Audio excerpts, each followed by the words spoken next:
In the desolate expanse, a young child named Rankin found himself abandoned and terrified until the arrival of the Baymardian scouts, Edwin and Hoshin, who offered him a glimmer of hope amidst the encroaching threats of the avian-infested wilderness. Suspicion clouded the boy's mind as he questioned the stranger's true motives, wondering if this encounter was a trap or a genuine rescue. Yet the promise of an alliance began to take root in his heart. With the threat of the massive birds looming over the abyss, the trio settled into their temporary shelter, unaware that their counterparts back at the inn were already bracing for the next phase of their tactical protocol.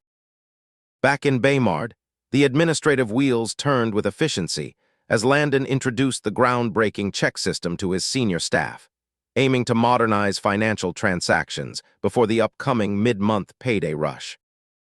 Chief Manager Dion expressed his enthusiasm for the newfound convenience, recognizing that this shift would drastically reduce the physical burden on institutional accountants and streamline the entire banking infrastructure.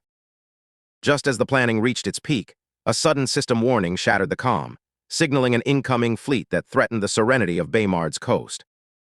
Across the turbulent waves, the Temple fleet advanced with over 350,000 men, emboldened by their fanatical faith and the promise of riches and power from their mysterious benefactor.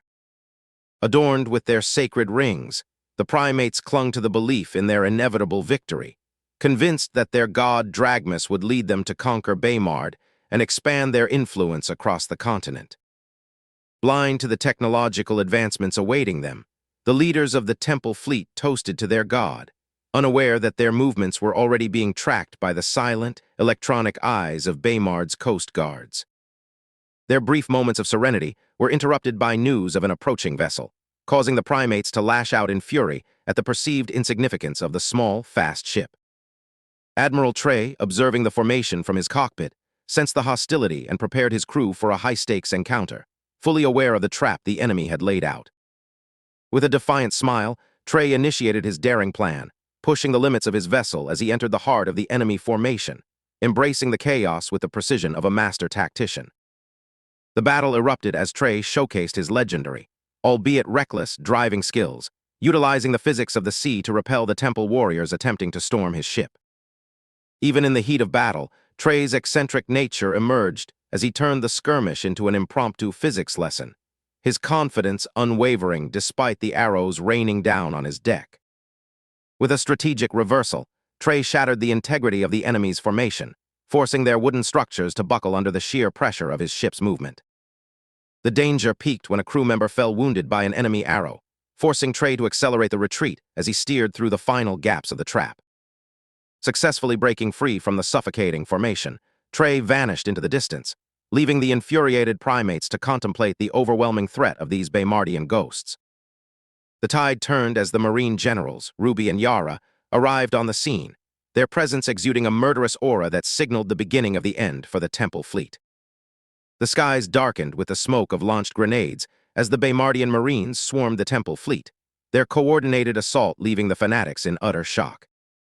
Inside the ship, the darkness became a tomb for the trapped warriors, who found their fanatical faith crumbling before the technological superiority of the Marine tactical squads. Desperation took hold of the primates, who ordered their men to use explosive powder in a suicidal attempt to stave off the relentless Baymardian advance. In the depths below the deck, the enslaved laborers witnessed what they believed were ghosts, only to realize that their salvation had come from the very waters they feared. One by one, the vessels of the Temple fell, their fanatical grip broken by the swift and calculated strike of Baymard's finest, securing the freedom of those long held in chains. The battle concluded with the Temple's forces shattered, their hubris dismantled by the power of progress, marking yet another decisive chapter in the history of Baymard's rise to dominance. The battle against the Draja forces reached a fever pitch. While the main navy provided cover, rookies like Jishi faced their first true test, scaling the sides of enemy ships to infiltrate their formation from below. A tactical signal flared in the sky. Pink smoke bombs provided the perfect cover, allowing the disguised Marines to swarm the decks and seize control before the Drajas could comprehend their mistake. Victory was within reach, but the final floor held a desperate standoff. Hostages were used as bargaining chips, forcing the young Marines to weigh the cost of every move they made. While the enemy focused their attention on the vocal rookies, veteran Marines executed a silent maneuver, crawling through the shadows to turn the tide of the hostage crisis. The silence was broken only by the muffled pops of silenced weapons. In a heartbeat, the captors were neutralized, and the hostages were freed from their chains and their terror. As the main ships were reclaimed, the remaining Draja leaders resorted to a desperate, watery escape.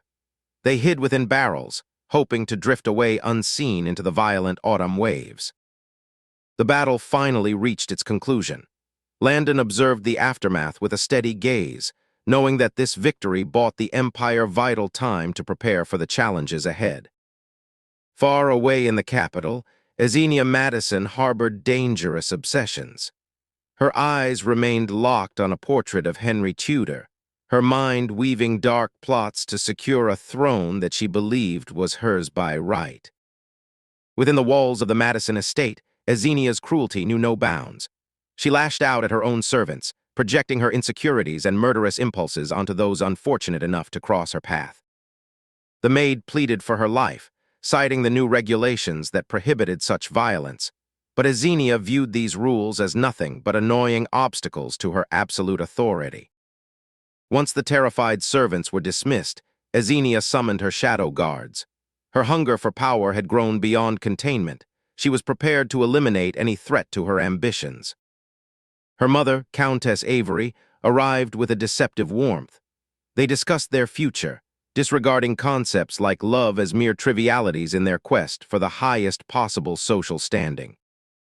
The moment her mother departed, Xenia's veneer of obedience shattered. She erupted in a violent display of frustration, revealing the depth of her loathing for the hypocritical world she occupied. An unexpected interruption arrived on her balcony. A mysterious envelope bore the mark of a secret organization, TOEP, offering her a path to the absolute power she desperately craved.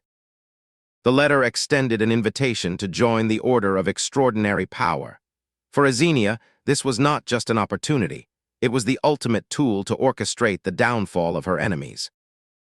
As winter gripped the continent, Baymard remained a beacon of life and commerce. The city's tireless efforts ensured that life continued uninterrupted, even as the cold began to bite. The anticipation was palpable. The release of the first manga series had gripped the city, and the royal youths acted as relentless taskmasters, dragging a weary Landon toward the bookstore. The queue at the bookstore reflected the mania surrounding the new manga series. Citizens stood in the freezing snow, waiting hours for a chance to get their hands on the latest volumes. Inside the store, it was a battlefield. Momo utilized his agility to navigate the crush of fans, proving that for a true fan, acquiring a new volume required the skills of a seasoned soldier. Victory tasted like success. Momo emerged from the crowd battle-scarred but victorious, clutching the precious manga volumes as if they were holy relics that had been secured through sheer force of will. Safely in their themed cafe, the group finally began their reading. The outside world faded away as they were drawn into the adventures of Gon and Kagome, completely hooked by the masterfully crafted stories. Landon's preparations were cut short by an emergency notification. His surveillance systems flagged an assassination in progress, an event that threatened to derail his carefully laid plans. In the cold shadows of an underground room, the mystery deepened. A captive hovered on the brink of death, interrogated by faceless men whose dark question loomed over them all. Where was the location of Hamunaptra? Deep in the dark, frigid bowels of a pirate den, the prisoner known as Josh endures relentless torture. He carries the heavy secret of a mythical place called Hamunaptra, a secret that has drawn the attention of the most powerful and ruthless organizations in the world. Observing through his covert monitors, Landon Barn realizes the gravity of the situation. He has discovered the existence of the Order of Extraordinary Power and realizes his path to a peaceful life is vanishing, replaced by a life-or-death mission to save a boy named Renkin. With time slipping away, Landon and his mentor Lucia scramble to assemble a rescue force. They must execute a plan to infiltrate the enemy territory, masked as a mysterious organization to protect their true identities as Baymardians. Far away in the Dafferan Empire, the cunning Prince Daniel Lockhart plots his rise to power. Having joined a secret order himself, he plans to eliminate his own father to claim the throne and conquer the surrounding territories, starting with the mysterious Penelope. The rescue mission is underway.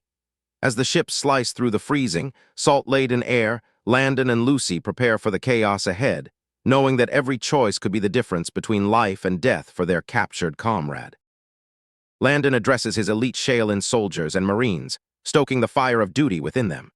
He reminds them that although the odds are stacked against them, they are the best of the best, fighting to save the innocent from a life of brutal slavery. On the shore, the horror of the pirates' cruelty unfolds. Emilia, a girl abandoned by her own father, desperately tries to protect her mother from a merciless pirate strike. They are treated as disposable cargo, mere commodities in the eyes of their captors. Broken and hopeless, Emilia watches as her mother is dragged away to a pirate cabin. She is left to suffer in the cold, clutching the frozen ground, her spirit nearly extinguished by the cruelty of those who hold the chains. Sub-Captain Jingo, a high-ranking pirate commander, moves through the camp with lethal arrogance. He believes his position is secure, and his mission to destroy the Temple of Dragmas is nearing completion, oblivious to the storm brewing in the shadows. In the cover of complete darkness, the Baymardian infiltration team surfaces from the frigid sea. They navigate the docks with ghost-like precision, marking their targets and preparing to bring justice to the pirates who have terrorized the coast.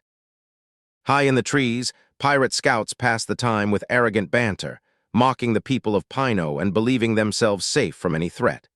They remain completely oblivious to the silent, deadly force gathering just feet below them. Silence is the greatest weapon of the Baymardians. One by one, the scouts are neutralized before they can even draw breath to scream. The path to the estate and the ships is slowly being cleared for the final, decisive strike. A chilling discovery sends a jolt through the team. They find footage of Josh, bloodied and broken, being dragged into a fortified estate. Realizing they were only moments away from losing him to the open sea, their mission becomes personal. Killian and his team scale the hulls of the pirate fleet. The vessel is packed with hundreds of pirates and captives, but the Baymardians move like shadows, undetected amidst the clanking of chains and the loud, drunken shouting of the crew. Inside the ship's cabin, hidden assassins lie in wait. Killian engages them in a deadly dance of steel and precision. Using his enhanced senses and rigorous training, he turns the darkness into his own ally against the unsuspecting foes. In a hidden underground chamber, a grotesque betrayal occurs. A body double, trained for years to replace Sub-Captain Jingo, brutally incapacitates the real commander and prepares to burn him alive, desperate to fully claim the life he has spent years mimicking. The dungeon becomes a furnace. As the real Jingo burns, he holds onto the secret of his mission even in his final moments of suffering. But the fake's moment of triumph is cut short as the sounds of intruders echo through the secret passage. Lucius arrives to find the scene of death and deceit. He engages the fake pirate commander in a brutal clash, their blades clashing in the fiery light. With swift justice, Lucius brings an end to the charade and recovers the secret documents hidden on the traitor's body. The secret room reveals the truth to the remaining pirate leaders. They realize both Jingos are dead, one a double, and one the real commander. They are left in a state of grim realization that their organization has been infiltrated by enemies far more capable than they ever imagined. The remaining pirates plot their next move, their arrogance replaced by a cold, calculating resolve. They know the mysterious enemies who attacked them are not mere commoners, and they vow to hunt them down across the globe, even as they plan their retreat from the city. As the fires consume the pirate fleet, Landon watches from the shadows. The infiltration has cost them, but they have dealt a crushing blow to the organization's regional dominance. The mission to save the captured is far from over, but the tides have turned. Lucy and her team successfully liberate the captives from the dark dungeons, guiding them into the safety of the night.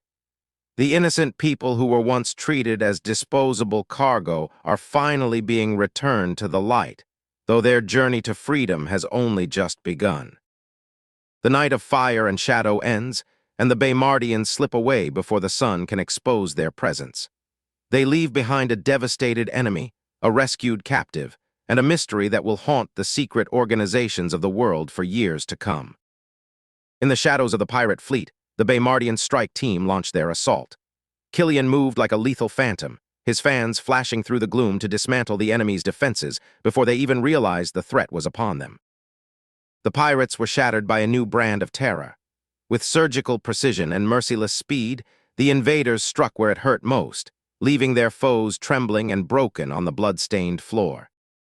He was a lone fairy dancing in a graveyard of hubris.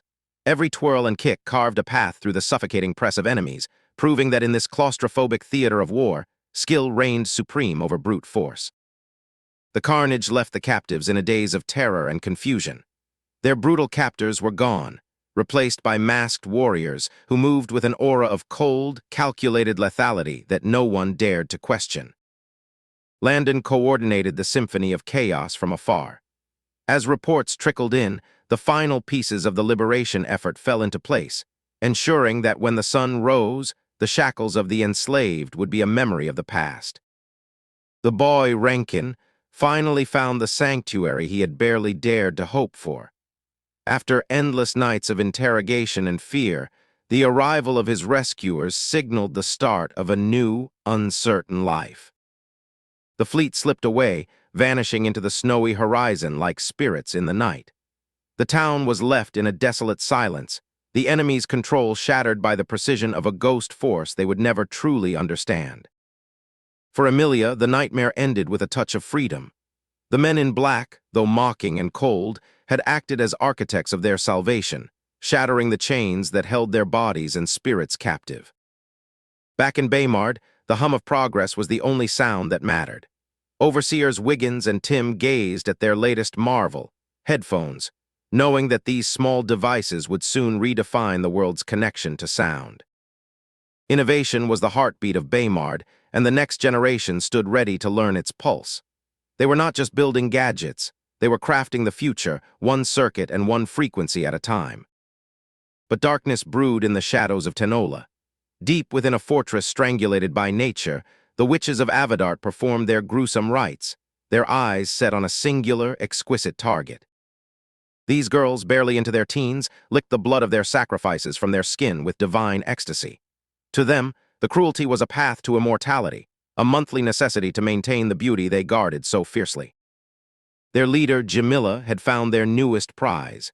A sacrifice was required to appease their goddess, and the daughter of a traitor, Princess Lucy, was the perfect vessel to satisfy their thirst for vengeance. Meanwhile, Landon embraced the role of a protector. He spoke to the boy not as a burden but as a future, giving the young Rankin a name, Portgas D. Wren, and a promise of a home where he could finally grow. The arrival in Baymard was a revelation. For a child who had only known the harsh life of a slave, the sight of towering glass buildings and bustling roads felt like a glimpse into a world of magic he had never imagined possible. Kindness was the unexpected anchor. With Lucy's playful reassurance, the boy's hardened exterior melted away. He was no longer a pawn in a game of empires. He was a child, finally allowed to belong. As the ship set sail for a dangerous horizon, bonds of brotherhood were forged in the fire of gratitude. They were leaving the safety of their second home, ready to fight for the future of their own people. The sea was a treacherous mistress, and navigation here relied on more than just charts. It required an understanding of the stars, the wildlife, and the ancient wave patterns that spelled life or death for any captain. A grim realization hit Landon. The legend of the Devil's Gate was no mere myth. Giant, headless octopuses were waiting to turn the waters into a graveyard, and their journey was precariously timed with the beast's mating ritual. Far away, William pondered the betrayals that festered within his own borders. Baron Kane's ambitions were a poison he intended to purge, and the arrival of backup from Baymard would be the final seal on the traitor's fate. In Corona, the spirit of unity was being forged through fire and steel. The military demonstration was a testament to what a continent could achieve when they set aside their differences and embraced the dawn of a new technological age. Even amidst the serious preparations for war, the personal games of the royals continued. Santa, ever the troublemaker, sought penance for his recent mischief, only to be met with his wife's unyielding, yet playful, firm resolve. The catapult's might was a clear message to all enemies. When the boulders smashed into the frozen earth, the vibrations echoed the resolve of the Pino continent. They were prepared to meet any threat with overwhelming force. The demonstration was a triumph, but the war was only beginning. Inside the command room, the leaders of Corona faced the bitter reality of the Order's infiltration, their fury fueling a unified commitment to defend their people at any cost.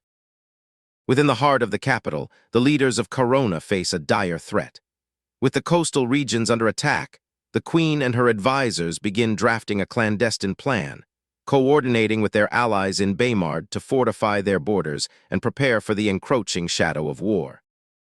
Miles away on the high seas, the naval forces led by the ruler of Baymard navigate through heavy snow and treacherous waters. A sudden anomaly on the radar signals trouble, pulling the team away from their planned trajectory toward an unknown conflict. The fleet approaches a violent engagement. Two mysterious armadas clash, and through the cold, salty mist, it becomes clear that worshippers of the Temple of Adonis are hunting people from the continent of Zol. With a cold sense of purpose, the elite tactical team initiates their strike. They are not here to observe, but to intervene, turning the tide of battle with precision and overwhelming force. The battlefield is instantly choked by thick smoke. In the ensuing confusion, the Baymardian soldiers emerge like phantoms, their superior technology and training leaving the Adonis worshippers in a state of terror. The holy commander of the Adonis fleet desperately tries to rally his men, but his efforts are in vain. Mitchin engages him in a deadly dance, playing with his opponent like a cat with a mouse. Watching the superior skill of the Baymardians, the Zol people witness a display of power that defies their understanding. They remain silent, terrified, and paralyzed by the unfolding spectacle. With a burst of hidden strength, the fight is brought to a sudden, decisive end. The Adonis commander is pinned, his pride shattered, realizing that his enemy has been toying with him from the very beginning. As the dust of the skirmish settles, Landon reveals himself to the survivors. He masks his identity and intent, maintaining the facade of a vengeful pirate to keep the truth of Baymard hidden from the world. The Zol leader Halsim hides his true, ambitious nature behind a mask of gratitude. He has grand plans, dark designs for a throne, and believes he has finally found a way to dispose of the one obstacle in his path. Back on the flagship, the tactical team reconvenes. The information seized from the enemy ships is invaluable, but every map and document suggests their enemies are more organized than they had ever imagined. In Baymard, young Ren has found refuge. Once a hunted heir from Dayforus, he now experiences a life of kindness, education, and relative safety. He finds himself starting to admire the power and progress of his protectors. At the ski resort, Ren finds a new passion for the adrenaline of the snow.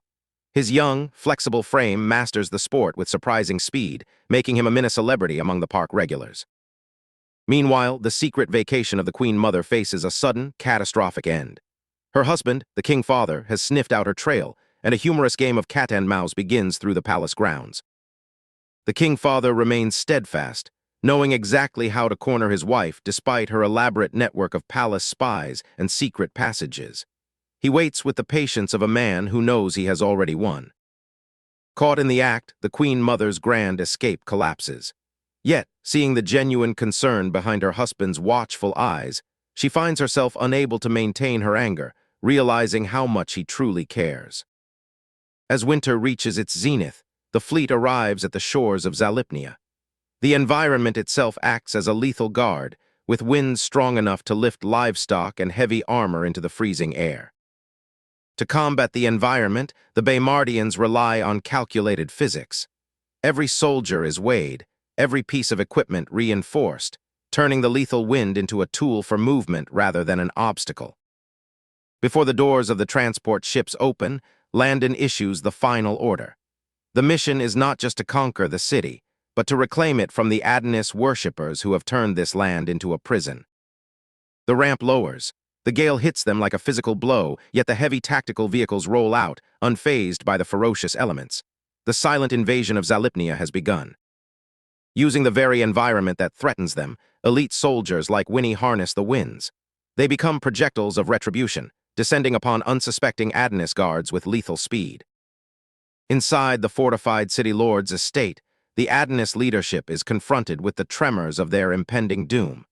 They remain unaware of the true force approaching until it is far too late to flee. The defenses of the estate, once thought impenetrable, crumble under the weight of the Baymardian assault. Commugan watches in horror as his comrades are eliminated with frightening efficiency by attackers they cannot even see. The main gate is obliterated. The tactical units converge, sealing off exits and neutralizing pockets of resistance. The city lord's estate has become a trap, and the Baymardians are the ones holding the keys. The battle for Zalipnia is well underway. Though the weather seeks to break them, the resolve of the Baymardian soldiers remains as hardened as the frozen earth beneath their feet. The liberation has only just begun. In a display of sheer force, Landon and his elite strike team burst onto the scene, shattering the complacency of the Adonis guards who stood between them and the heart of the city. Using precision and superior technology, Landon neutralizes the initial wave of resistance, blinding the enemy with light and sound before the massacre begins. As bullets run dry, the tide of battle shifts. Facing an overwhelming number of foes, Landon discards his guns, opting to rely on his own lethal martial prowess to carve a path through the enemy. With reflexes that defy the laws of nature, Landon catches a lethal arrow mid-flight, a feat that strikes the hearts of his enemies with paralyzing dread. Deep within the suffocating darkness of the dungeons, the captured city lord Pangord endures agonizing torment, his spirit unbroken as he harbors a desperate desire for vengeance. Fidelis, the holy monkard, attempts to break Pangord by threatening the safety of his remaining kin, unaware that the city lord is far more cunning than he appears. Sensing a shift in the power dynamic, Pangord plays the game, manipulating the desperate Fidelis by promising help in exchange for the safety of his family. The silence of the dungeon is shattered as Waldo and his marines breach the facility, their sudden appearance turning the tables of the interrogation. Waldo confronts Fidelis with a grin, taunting the powerful monk with the promise of a game. His relaxed posture masks the deadly precision he intends to unleash. As Fidelis unleashes a blow fueled by divine arrogance, Waldo exploits his opponent's overconfidence, sliding behind him with lethal intent. With a single, calculated strike to the nerve cluster, Waldo brings the towering monk to his knees, his masterful display of combat psychology and skill silencing his foe. Awakening from his restorative slumber, Pangord finds himself in a strange, advanced facility, his wonder only eclipsed by the immediate urgency of the war efforts surrounding him. With the town secured, Landon and the royalty gather around the recuperating city lord to map out their next strike against the Adonis occupation. Half a continent away in the lands of Dafferin, the ruthless Prince Milnus finds his prize, turning the life of a young princess into a living nightmare. Targeted for her lineage and perceived curse, the young Princess Tilda faces the brutal reality of a forced betrothal, her spirit flickering but not yet extinguished. Just as he maps out the end of the current war, the system demands Landon's attention, forcing a new, perilous mission into his already overflowing schedule. To save the princess and to fulfill the system's mandate, Landon meticulously plans a rescue operation that spans continents, knowing full well that failure would be his undoing. While Landon battles in the field, the haughty Morgue Society of Medicine finds their monopoly threatened by the rising influence of Baymard's revolutionary medical practices. Outraged by the loss of clients to Baymardian medicine, the masters of the Morgue Society vow to destroy the people they perceive as frauds who dare to practice without their archaic bloodletting methods. Storm clouds gather across the ocean as reinforcements for the Adonis cause arrive, unaware that they are sailing directly into the teeth of a growing Baymardian empire. The final stage of the Zalipnia campaign is at hand.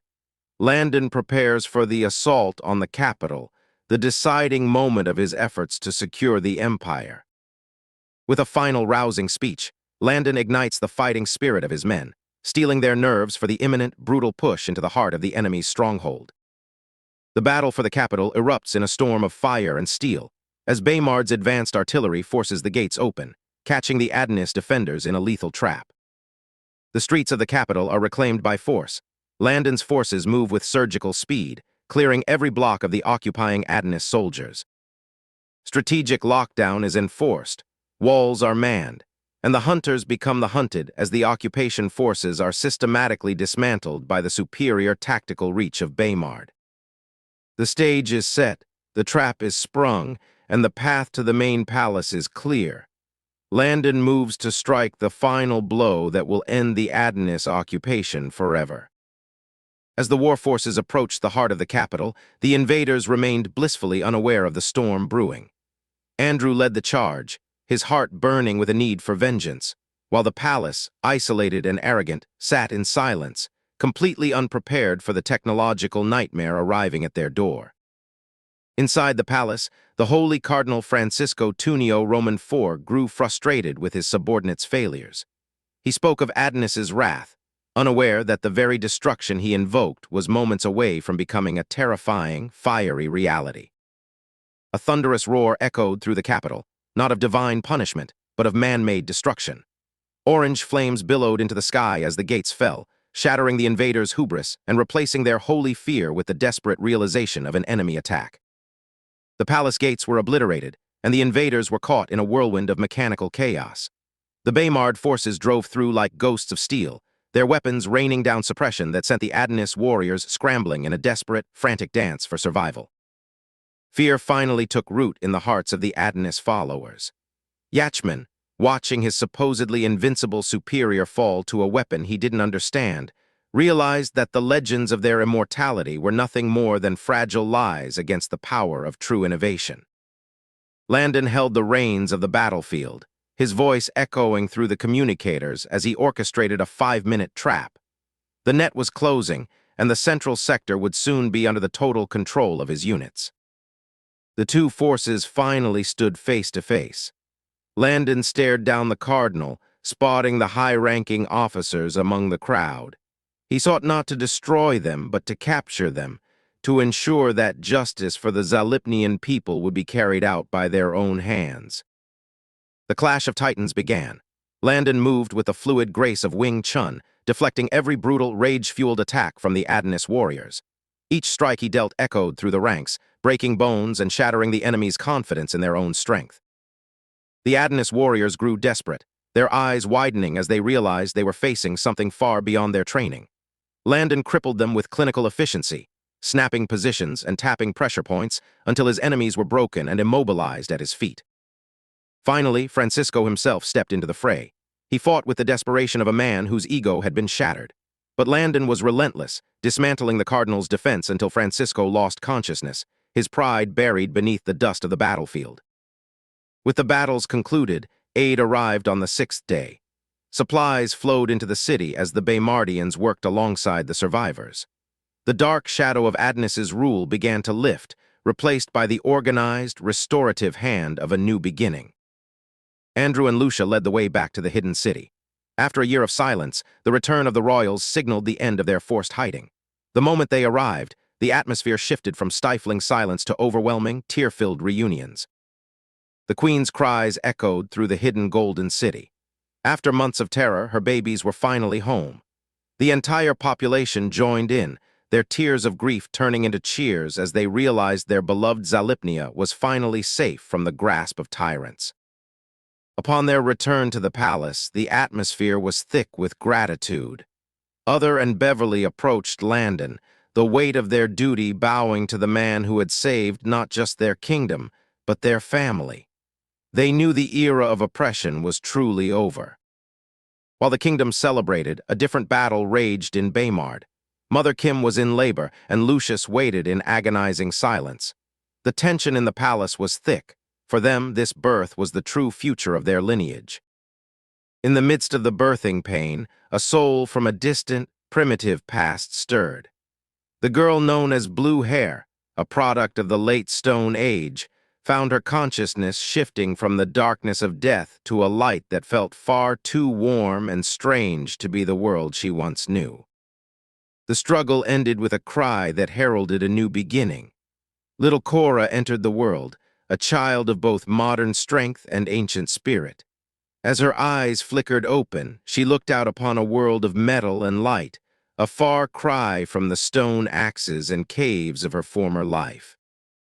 Landon walked the halls of the palace, his mission successful and his sister safely born.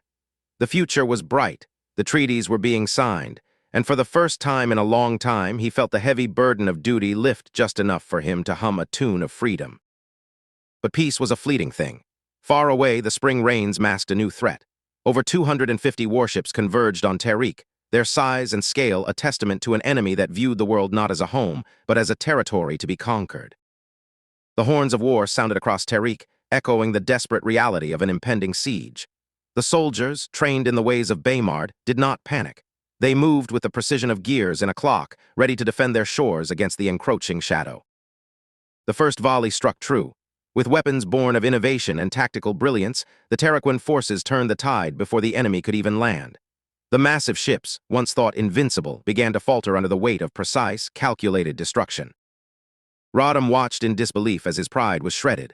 His ships were sinking, his men were frantic, and the so-called beggars he intended to crush were orchestrating his downfall with a cold, terrifying efficiency. The war for Tariq had only just begun. As the patrol ships maneuvered to safety, leaving the enemy fleet in chaos, the truth of the situation crystallized. This was no longer a skirmish. It was a testament to the resilience of those who refused to bow. The siege of Jangam City became a legend that would be etched into the pages of history. The mission was clear and the path forward was set. Landon, the silent architect of these changing times, knew that the unification of the Zol was the only way to ensure lasting peace. He had the list, the power, and the resolve to see it through. As spring settled in, the reconstruction of Zalipnia moved forward with steady momentum. The treaties were signed, the port locations chosen, and the people stood taller, knowing their future was no longer written by the cruelty of tyrants, but by the labor of their own hands. Connectivity became the new heart of the empire. With cruise ships scheduled and ports established, the isolation of the past was being dismantled, brick by brick and wave by wave. The Zol empires would soon learn that the world was much larger than they had ever imagined. The dawn of a new era had arrived. With the mission defined and the stage set, Landon prepared to venture further into the unknown. The chapters of war were closing, but the story of a transformed world was only just beginning to unfold, one triumph at a time. Rodham, the ambitious cardinal, gathers his holy generals aboard the fleet to prepare for an invasion. Fueled by religious fervor and the promise of conquest in the name of Adonis, he distributes the rings of Andorus, artifacts said to bestow immense power upon their wearers. The fleet finally reaches the coast. Rodham instructs his troops on the deployment of legions, basic troops, and auxiliaries, confident that their superior numbers and divine artifacts will make the conquest of Tariq swift and easy. The Adonis warriors begin their advance, marching over icy slopes that test their balance and resolve. Mikkel, a seasoned warrior, feels a strange sense of unease as the city remains eerily quiet, despite the presence of enemy defenses nearby. The army reaches the midway point of the slope. They notice red cloths covering structures on the hill, which the locals claim are ancestral monuments. Unbeknownst to Rodham, these masks hide the true danger waiting for them. Despite the mounting fear and the lack of resistance, the Adonis army continues its march. The soldiers are crowded together, convinced that their divine protection and superior numbers will carry them to an inevitable victory. Suddenly, resistance appears. A small group of archers stands at the top of the slope. The invaders scoff, believing their shield wall will easily deflect the incoming fire, but the enemy's expressions are strangely calm. The command echoes out, "Fire!" The hidden siege engines are revealed, launching a barrage of heavy stones and oversized arrows into the ranks of the Adonis army, instantly shattering their formation. Panic erupts as the Adonis soldiers realize they are not facing giants, but ingenious weapons of war. Flaming boulders and massive arrows rain down, turning the march into a desperate fight for survival. The icy slope becomes a slaughterhouse. Soldiers scramble to dodge, but the close-packed formation only leads to more deaths as they trip over each other, becoming human bowling pins for the falling rocks. Chaos engulfs the docks. The massive stones gain momentum, slamming into the ships and shattering the wooden hulls. Rodham watches his treasures and resources sink, his dreams of conquest turning into a nightmare. The Holy Thamans attempt to invoke divine power to stop the onslaught, but their faith is tested and shattered. The rocks remain unyielding, crushing both priest and soldier alike. Captain Pritchard, leading the defense, remains calm. He orders the burning of the siege weapons once their ammunition is exhausted, ensuring the enemy cannot reverse engineer their technology. The defense transitions to the next phase. Backup teams take over, reloading the catapults with precision, maintaining the unrelenting pressure on the invading forces below. Mikkel fights to stay alive, maneuvering with the desperation of a cornered animal. He leads his remaining men toward the city, convinced that passing this gauntlet will finally bring them to the leveling ground they need. With the stones no longer raining down, the remnants of the Arcadina army make their final charge. They believe they have survived the worst, unaware that the defenders have prepared a new trap. The final deception is unveiled. Concealed ramps are pushed forward, revealing the true scale of the defensive trap. The invaders find themselves surrounded, with no escape from the arrows raining from the woods. The battle concludes as the Arcadina army is decisively crushed. The invaders, once confident of victory, now face total defeat, their numbers decimated by the ingenious strategy and lethal coordination of the Tarraquin defense.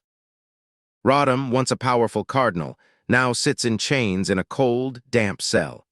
He rages at the thought of his reputation and power being stripped away, failing to realize the total collapse of his invasion. The city rejoices. The bells that once signaled warning now signal victory. The people go about their lives, inspired by the strength of their soldiers and the resilience of their home. The aftermath of the siege is a scene of grim efficiency. Soldiers scour the battlefield to recover gear and intelligence, turning the site of their trial into a source of valuable study and future improvement. In the town of Cinder, the future looks bright. Young Toji, a student with dreams of becoming a pharmacist, enjoys a meal with his parents, marking the beginning of a new chapter of peace and progress. Toji heads to his first part-time job at the post office. Despite minor blunders, his heart is full of gratitude for the development brought by the new rule, fueling his desire to contribute to the city's growth. While the new regions bloom in peace, darker winds blow through the aristocratic halls of Vaynita. News of Landon Barn's death and the fall of the powerful ranker Nopline ripples through the underworld. The news of Nopline's death hits the local power brokers hard. Nopline held power and influence, and his demise signals a dangerous shift. A vengeful force is said to be on the move, threatening to tear apart their carefully laid plans. Back in the Arcadina region, hidden actors are in motion. A group of mysterious visitors, supported by the new administration, departs from a small village, heading toward a new confrontation with Baron Kane. Death, a man of shadows, prepares for his final move against Baron Kane. He meets with the reinforcements, coordinating a lethal strike that will determine the fate of the Western territories. The plan is forged. They will strike at night, using advanced technology to eliminate Kane's hidden enforcers. The atmosphere is heavy with the promise of conflict as they finalize their strategy for the night ahead. With the strategy set and their positions held, the men rest. They wait for the cover of night to execute their operation, every detail meticulously planned for the decisive skirmish. As the night reaches its deepest hour, the convoy rolls out. The decisive battle for Profuse City begins, with the outcome hanging in the balance of the coming night's shadows. In the shadow of a relentless storm, the Baymardian forces moved with the precision of ghosts. They were not merely soldiers, but a shadow army infiltrating the forbidden zones of the Arcadinian Empire to reach the city walls. The Suicide Wall, named for its treacherous, slippery purple grass, stood as an impenetrable barrier for centuries. Yet, for these men, the unscalable was merely an obstacle to be overcome. Silence reigned over the city. Believing the walls to be impassable during the rainy season, the guards had left their posts, unknowingly opening the gates to their own downfall. The infiltrators moved deep underground, navigating a forgotten network of tunnels. Their mission was clear: reach the heart of the estate and corner their target before the dawn broke. But they were not alone. Waiting in the darkness, the enemy commander Marcus revealed himself, confident that he had led them into a trap. The negotiation was brief, and the violence was absolute.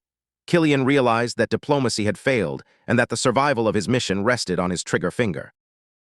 With his target eliminated, Killian secured the intelligence. The path to the estate was open, and the rest of the team pushed forward into the rainy night. Ignorant of the carnage mere rooms away, the bloated Baron Kane slept soundly, his safety maintained by guards who were just as oblivious as their master. Death had arrived. He moved with a grace that turned the night itself into a weapon, closing in on the sleeping Baron with lethal intent. The battle for the Baron was as ridiculous as it was violent. Despite the clash of steel and the spill of blood, the tyrant remained trapped in his nightmare, unable to wake. The dream ended in a cold, metallic reality. Bound and gagged, the Baron was dragged from his throne, his reign of fear collapsing under the weight of the night. Months passed, and the storm of war gave way to the warmth of summer. Across the continent, Baymard continued to rise, its influence spreading like a tide. The air in Baymard crackled with electricity. The people waited with bated breath for a long-promised marvel, the Game Boy, a small piece of technology that would change their lives forever. It was a scene of controlled chaos. Citizens and tourists alike treated the launch like an apocalypse, desperate to be among the first to hold the future in their hands. The gates were thrown open, and the stampede began. Muscles and wits were pushed to the limit as everyone fought for the discounts and the chance to own the legendary handhelds. At last, the victory was his. Safely within his home, the first generation of gamers began their journey, their fingers twitching with the anticipation of a new digital frontier. Behind the scenes, the ruler of Baymard watched his kingdom thrive. With the mission of the Game Boy fulfilled, his focus shifted to the monumental task of bringing the world into the age of connectivity. A king who walked among his people, Landon moved with purpose, preparing for the next crucial meeting that would shape the infrastructure and safety of his growing empire. The strategy was rigorous. Every detail, from the new caravan parks to public safety in tourist hotspots, was meticulously reviewed to ensure the prosperity of the people. While the nation progressed, the youngest princess led her own life of luxury and confusion, caught in the endless, well-meaning tug-of-war of her dedicated nanas. She was not merely a child. She was a reincarnated soul with a drive that defied her tender age.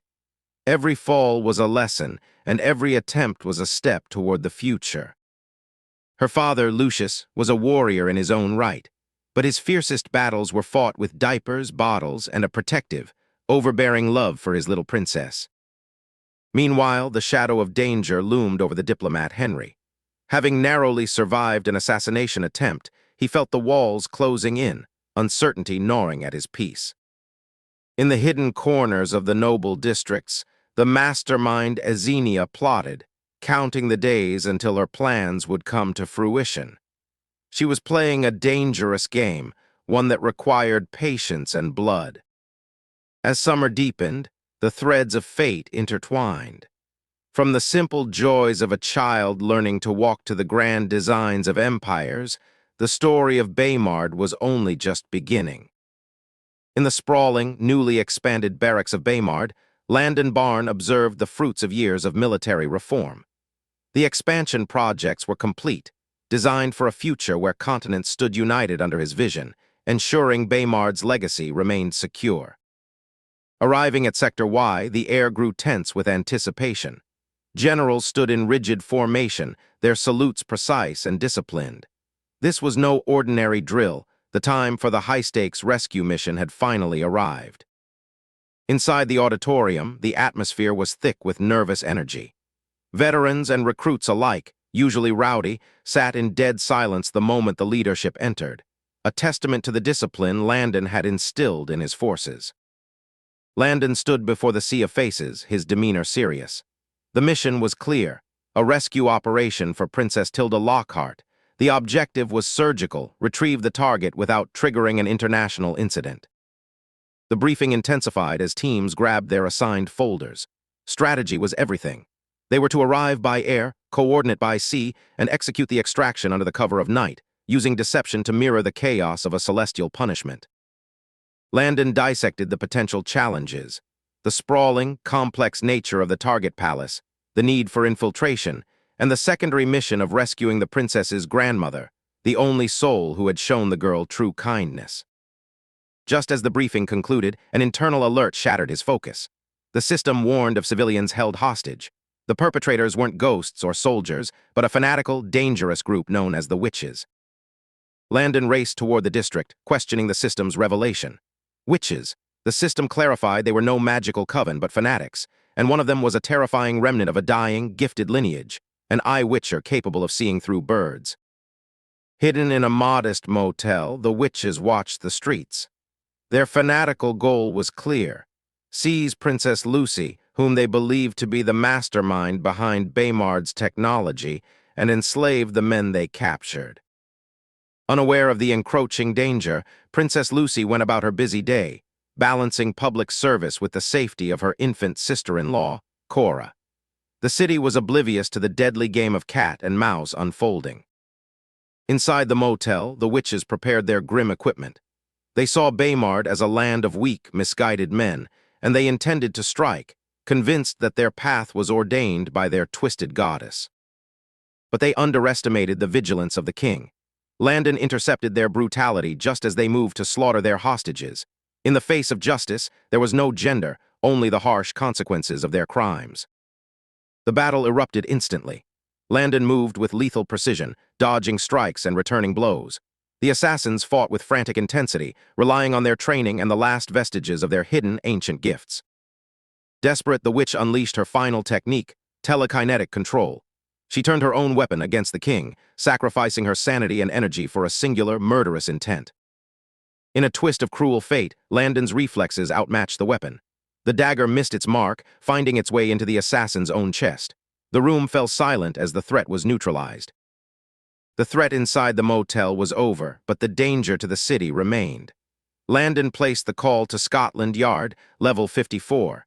The hunt for the remaining witches had officially begun. Miles away, Lucy noticed the surge in police activity. Her instincts were sharp, honed by years in the palace. She sensed that something was fundamentally wrong in the city, and she tightened her grip on Cora. The cafe was a moment of normalcy. The staff scrambled to serve the princess, unaware that their friendly demeanor was being observed by the Witches, who were now moving into position to strike. The Witches executed their plan perfectly, playing the role of starry-eyed fans. Their acting was impeccable, hiding the blades beneath their clothes as they drew closer to their target. As she signed the items, Lucy's composure flickered. The hidden messages on the fabric revealed the truth of their intent. She realized instantly that these were no fans, but predators. With cold steel in her heart, Lucy gambled. She ordered her guards to leave, isolating herself to uncover the extent of the Witches' network. She would not let them threaten her people further. The journey ended in the shadows of an underground garage. Here, in the heart of the city, the Witches believed they held all the cards. They ushered their captive into a hidden lounge, ready to demand the truth. The sight broke her restraint. Lucy's rage exploded. Seeing innocent workers tortured for no reason shattered the charade. She was no longer just a princess. She was a woman wronged, and she demanded answers. Number 5 wove a complex web of lies, claiming to be Lucy's long-lost sisterhood, desperate to draw her in with secrets of a mother she barely knew. It was a calculated betrayal, designed to lure her into the darkness. For a fleeting second, the past, the mystery of her mother's life, swayed her. Lucy wanted the truth. She wanted to know the woman who had hidden her true self so well, even from her own daughter. The moment of hesitation shattered. Lucy's hand gripped the witch, not in surrender, but in a strike of pure defiance. The headbutt echoed through the room, a clear message that she could not be bought nor deceived. The facade was gone. Lucy, the Princess of Baymard, stood her ground against the coven. She didn't care for their ancient rituals or their twisted goddess. She cared for justice. She whispered a final command to her sister-in-law, knowing the battle would be ugly. The princess was no longer holding back. Today, she would teach these fanatics what happens when you cross a woman of Baymard. The room was a pressure cooker of impending violence. The hostages watched in awe as the princess prepared to shed the role of a diplomat for the role of a warrior. The clash began. With one arm occupied, Lucy moved with lethal grace, using every ounce of her training. The Witches had sought to break her, but they had only succeeded in waking a lioness. Today, the secrets of her mother would remain buried until she dug them up on her own terms. The witches would fall, and the honor of Baymard would be upheld. The fight for the truth had finally, violently begun. In the heart of the crisis, Lucy reveals a side of her no one expected. Far from the gentle administrator, she squares off against a group of elite witches, preparing for a battle that will define her survival and the safety of baby Cora. With the cold precision of a teacher, Lucy draws a boundary in the earth. She issues a stern ultimatum: cross this line and face the consequences of a warrior. The witches, insulted and arrogant, send their elite fighters to subdue the princess. They underestimate the resolve of a woman protecting her family. Chaos erupts as Lucy unleashes raw, hidden power. Cora, nestled in her sister-in-law's arms, feels the dizzying rush of the battle as bone-breaking strikes echo through the clearing. As the dust settles, the gruesome reality of the victory dawns on Cora. The little princess realizes her sister-in-law is a force of nature, a guardian whose strength is beyond anything she imagined. The fallen sisters leave their comrades in a state of mourning and fury. They vow vengeance, blaming their loss on the perceived corruption of men. Breathing control becomes the rhythm of death for Lucy. With every strike, she manages her internal energy, turning her movements into lethal weapons. She unleashes 90% of her strength in a single kick. The resulting impact leaves the remaining enemies frozen in disbelief, realizing they face no ordinary human.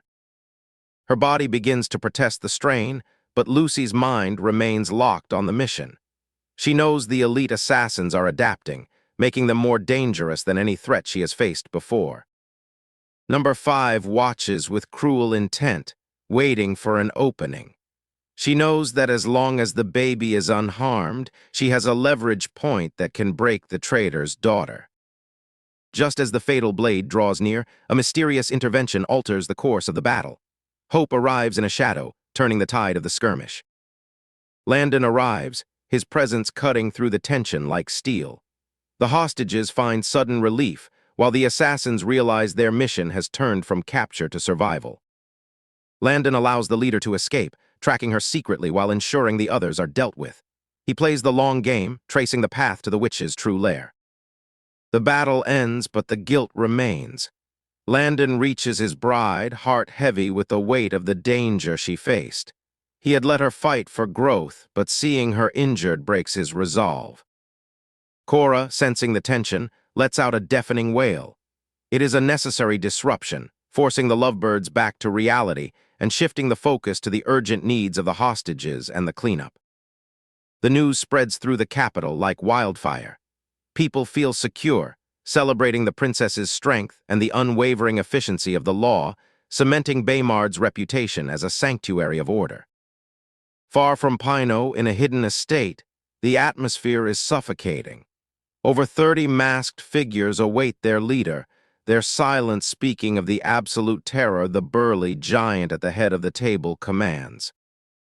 Life in the pirate organization is a brutal daily dance with death. The poison taster's demise is swift, serving as a chilling reminder of the cruelty required to survive in their world. News of his kidnapped brothers reaches the pirate leader. The discovery of the abandoned ship sets his heart on fire. A storm is brewing, and the continent of Pino is the target. Back in Baymard, the mood is one of triumph. Landon receives word that the drone manufacturing project has hit a major breakthrough, exceeding all expectations.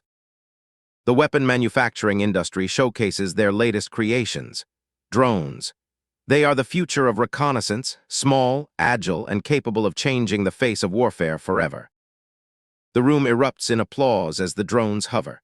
They are alive, machines of grace and power that embody the cutting-edge advancement of Baymard's technology. The scrutiny is intense. Every detail, from battery life to weather resistance, is questioned. The progress is immense, but the road to full implementation remains a rigorous test of engineering. As the drones are finalized, another chapter begins.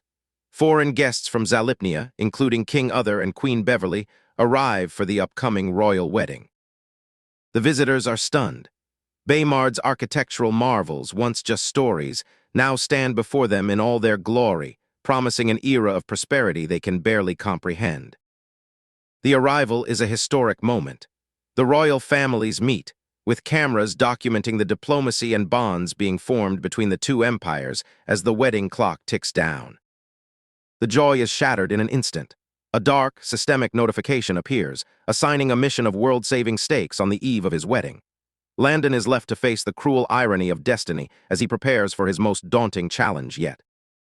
Landon Barn, once a man of the 21st century, finds himself transported into a world where modern knowledge is the ultimate power.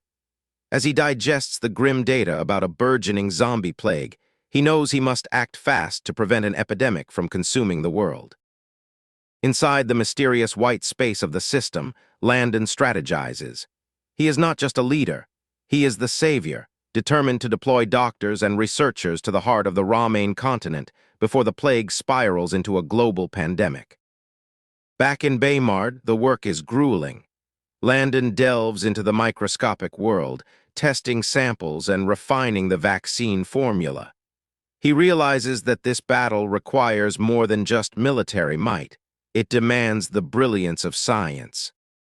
The arrival of other brings grave news. The plague has already claimed countless healers in the Ramain Empire.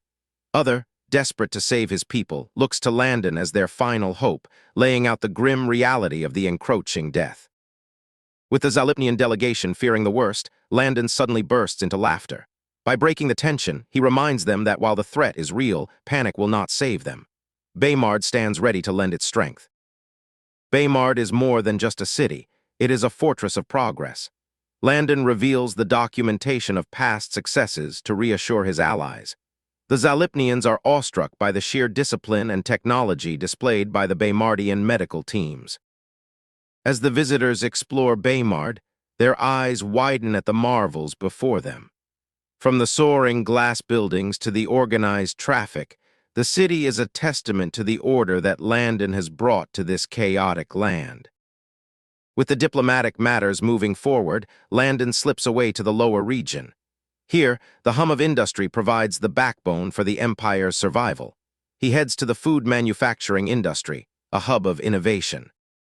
In the factory, Landon finds Overseer Lior, who appears to have been sampling the merchandise. Despite the overseer's gluttony, the progress on the production line is undeniable and impressive. Project SC. The sandwich cookie is near completion. Landon analyzes the formula, demanding refinements to ensure perfection. He is not just overseeing production, he is creating a new tradition of comfort for his people. The city is alive with the fervor of the upcoming wedding. Faces of the couple adorn everything from teacups to t-shirts as the citizens celebrate the union of their beloved leaders. It is a moment of pure, unadulterated joy. Yet beneath the celebration, shadows stir. The taupe assassins, led by the ruthless Scarface, harbor a burning jealousy for the luxury they see in Baymard. They believe the empire is built on stolen genius and plot to reclaim what they think is theirs. The taupe members are convinced that a captive genius resides in Baymard, forced to create these technological marvels. Driven by a twisted sense of superiority, they prepare to strike during the wedding festivities. Poison Blade, the second in command, orchestrates the plan. He views the other empires as puppets and Baymard as their shield, completely miscalculating the true strength of Landon Barn. They set their sights on the wedding night. The countdown to the big day intensifies. Citizens rush to secure supplies, their excitement palpable. The city prepares for a grand tradition, unaware of the viper coiled in the heart of their district. The day has finally arrived. The traditional wedding is not just a ceremony, it is a restoration of ancient Baymardian culture. Landon has painstakingly researched the old ways, blending them with his own to honor the legacy of his ancestors. Landon wakes to the sound of nature, his heart fluttering. For the first time, he feels the weight of a true commitment. He is marrying his soulmate, the woman who stood by him through years of suffering and triumph. Across the city, Lucy is also preparing. Her friends surround her, pampered and laughing, though the tension of the day is evident. They strive to make her look like the ethereal bride she was meant to be. When the makeup artist steps back, Lucy sees a stranger and yet her true self. She looks like a queen of the ancient legends. Even her friends are speechless at the radiance she projects. In this moment, Lucy is reminded of the mother she lost and the mother she gained. Mother Kim, with tears in her eyes, blesses the union. It is a sacred exchange of love and history. While the palace is full of joy, the darkness advances. Scarface and his assassins infiltrate the boundaries of the prison, their eyes fixed on their target. They believe their mission is perfect, but they have underestimated the guardians of Baymard. Unbeknownst to the assassins, every move they make is recorded. The security forces, led by Captain Gilia, watch them with professional detachment. They are being funneled into a trap, not invited into a fortress. Deep in the forest, Jonah the Archangel receives his orders. Known for his faith and lethal precision, he prepares to lead the hunt. He whispers a prayer for the lost souls of his enemies before shifting into battle mode. Back at the palace, Landon stands on the precipice of his new life. His brothers tease him, but his gaze is fixed on the approaching bride. He is unaware of the shadow hunt happening in the district outskirts, focusing entirely on the love that defines his existence. The wedding is underway. The music reaches a crescendo as the two worlds, the ancient traditions and the future he built, finally collide in celebration. Yet in the periphery, the hunt for the intruders begins, threatening to mar the peace of the night. As the Empire celebrates the wedding of Landon, news of mysterious intruders infiltrating the kingdom forces the brothers to set aside their joy.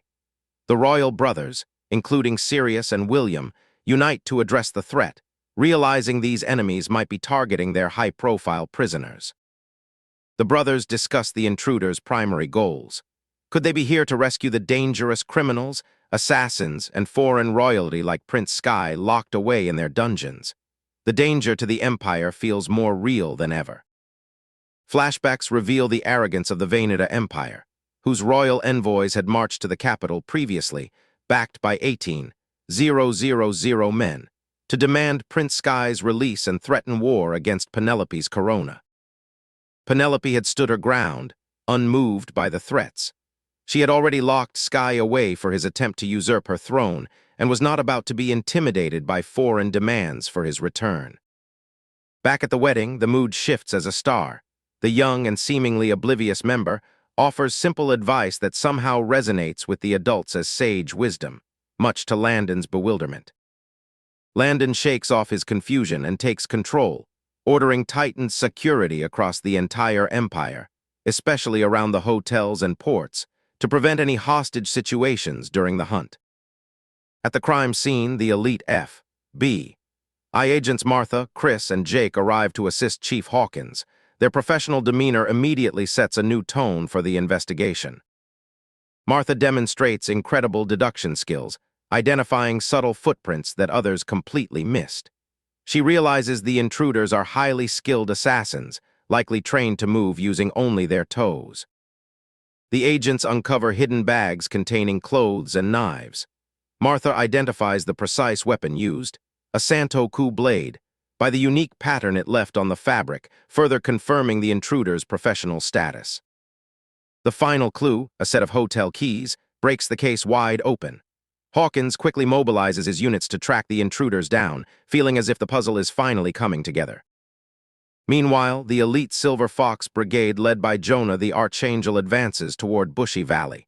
This strange, foggy landscape is the perfect stage for the impending hunt. Jonah, a unique warrior who practices Shaolin arts, stands as the group's leader. His calm, ever-smiling demeanor hides a deadly, unpredictable fighting style that keeps his comrades on edge. The younger brigade members, like Mackenzie, watch in awe as Jonah cuts deep into a tree using only a wooden sword. The sheer power displayed serves as a terrifying reminder of their leader's capabilities. The brigade members utilize advanced Baymardian stealth techniques, blending into the environment like ghosts. They move with lethal efficiency as they prepare to ambush the incoming SS-class intruders. Unaware of the trap, Scarface and his band of intruders push through the valley. Confident in their superior skills and their belief that destiny favors them, they underestimate the power they are about to face. The silence of the valley is broken by the sound of combat. The brigade strikes, taking out several intruders before Scarface realizes they have walked into an ambush. Scarface and Jonah face off in a brutal display of strength. Both fighters feel the immense power of the other, confirming that this is no ordinary skirmish. Desperate to escape, Scarface offers Jonah wealth and power in exchange for his safe passage. Jonah, however, smiles at the pathetic attempt, remaining unmoved by the hollow promises of a criminal. As Scarface attacks with his desperate eagle claw technique, Jonah effortlessly dodges and uses a concealed taser to drop him. The legendary assassin collapses in agony, paralyzed by the shocking energy. Elsewhere in the valley, the younger brigade members successfully trap the remaining intruders using the environment itself, forcing them into deadly vine patches. Though injured, Mackenzie manages to capture his target, proving his growth within the brigade. His comrades share a moment of laughter and relief, their bonds strengthened by the trial of combat. Air Force balloons descend from the sky, medical teams preparing to treat both the wounded soldiers and the now shackled intruders. The operation is drawing to a successful conclusion. Scarface, bitter and unwilling to accept defeat, continues to hurl accusations, claiming the empire is built on theft. The guards ignore him, knowing his words are merely the delusions of a desperate man. As he is flown away, Scarface consoles himself with the belief that fate has put him exactly where he needs to be, inside the enemy's heart to gather intelligence and find the mysterious prisoner he was sent for. Back at the banquet, Landon receives word that the crisis is over. The wedding festivities continue, undisturbed by the shadows that had briefly threatened their peace, as the prisoners are secured under heavy guard. The wedding festivities in Baymard have reached their peak. Amidst the laughter and clinking goblets, Landon Barn, a man who once lived as a modern engineer on Earth before finding himself reborn in this land, shares a final hour of joy with his guests, all while his heart yearns for the quiet chambers where his bride, Lucy, waits. Bound by oaths of brotherhood, the allies lift their glasses in a toast of unity. The atmosphere is electric, a testament to the magnetic bond between the men who have stood side by side through countless trials in this evolving empire. Not to be outdone, the elders and parents rise in a playful display of competitive spirit. The hall rings with the rhythmic clashing of crystal as the generations vie for the loudest cheer of the night. The royal ladies join the fray, their vigor turning the wedding into a boisterous symphony of celebration. Reporters scramble to capture the moment, knowing these images will define the season's social narratives. As the hour passes, Landon makes his move. With a final, polite nod to his friends, he gathers his composure, ready to leave the revelry behind to fulfill his promise to the bride. Stepping out into the cool night air, the traditional procession begins. Guards weave around him, their spears moving in a hypnotic, ceremonial dance that echoes Baymard's rich, hidden history. Arrival at the inner chambers brings the ritual to its climax. He receives the sacred ancestral bangles, tokens of unity to be worn for 7 days, an observance he honors not for the superstition, but for the tradition his wife holds dear. With the cameras left behind and the ceremonial duties concluded, Landon ascends. The weight of his responsibilities fades for a moment, replaced by the warmth of impending intimacy. But miles away, a storm is gathering in the capital of Yadin. Summer has arrived, but the heat brings with it an unease that chills the hearts of the powerful. The return of Damon from the mysterious Tenola has sent shockwaves through high society. He plays the role of the eligible bachelor perfectly, though the people he mingles with are but pawns in his calculated eyes. McLean watches from afar, his heart heavy with grief for his lost lineage. The return of his cousin's son, Damon, is not a homecoming to be celebrated, but an omen of a potential coup waiting to unfold. In the shadows of the banquet, Trigun and Damon finalize their agenda. They view the throne not as a responsibility, but as a prize to be stolen during the coming winter when guards are lowered. Back in Baymard, the honeymoon is a quiet affair. Despite the looming mission to save Princess Tilda and the fight against the encroaching virus, the couple steals precious hours of normalcy. Yet even the peace in Baymard is fragile. The system detects a shift in the natural order. A forgotten ancient power, the Holy Core, has been unearthed, setting a collision course between the future and ancient secrets. Deep in the wilds, thousands labor in a relentless downpour. They are driven by greed and the promise of ultimate power, unaware that they are awakening a force they cannot hope to control. Commander Bonesaw commands the efforts with a ruthless focus. He knows what he retrieves is Morgane's future, a treasure hidden for centuries that will soon change the world forever. The heavens themselves seem to fight the intrusion. A massive lightning strike rocks the mountain, and for a heart-stopping moment, the core threatens to return to the abyss, claiming those foolish enough to touch it. The system's warning cuts through the tranquility of Landon's morning. The plans have changed. The retrieval of the holy core has begun, and the window for a peaceful honeymoon has slammed shut. Lucy senses the shift in his aura. The cold, heavy focus of a leader preparing for war replaces the warmth of a husband. The virus was one threat, but the core represents an existential danger he cannot ignore. He accesses the system's new data. The alien technologies, a metal enhancer and a high-tier mechanical spider builder, are gifts meant to bolster him against a power that, at 50%, could shatter his current defenses. The assimilation of this technology is an agonizing trial, pushing his mental and physical limits to the breaking point. Yet, he perseveres, knowing every byte of data is a step towards securing his people's survival. The mechanical spider builders are his new silent army. They will work tirelessly, constructing the defense Baymard needs at speeds previously thought impossible, turning the tide before the enemy can master the core. With the metal enhancer, his legions will soon be clad in nearly impenetrable gear. And with the anti-gravitational tech, he will give them wings, elevating his forces to a theater of war where they are untouchable. The departure for the mission nears. With threats closing in from all sides and ancient artifacts resurfacing, the path forward is paved with fire. But Landon Barn is ready. For Baymard, for his family, he will meet the coming storm head-on.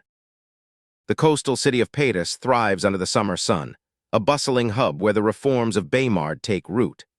Amidst the chaos of traders and travelers, the gears of a grand, ambitious plan set by the monarch William begin to turn. In the outskirts, the promise of coin drives the desperate. A wagon driver, hungry for profit, demands payment from a mysterious, silent passenger who has been riding for days, completely unaware of the danger they have picked up. The silent passenger, cloaked in black, tosses a pouch of coins before walking off. The driver finds the payment fair, yet the stranger's ominous presence leaves the wagon crew feeling an unexplained sense of dread and relief.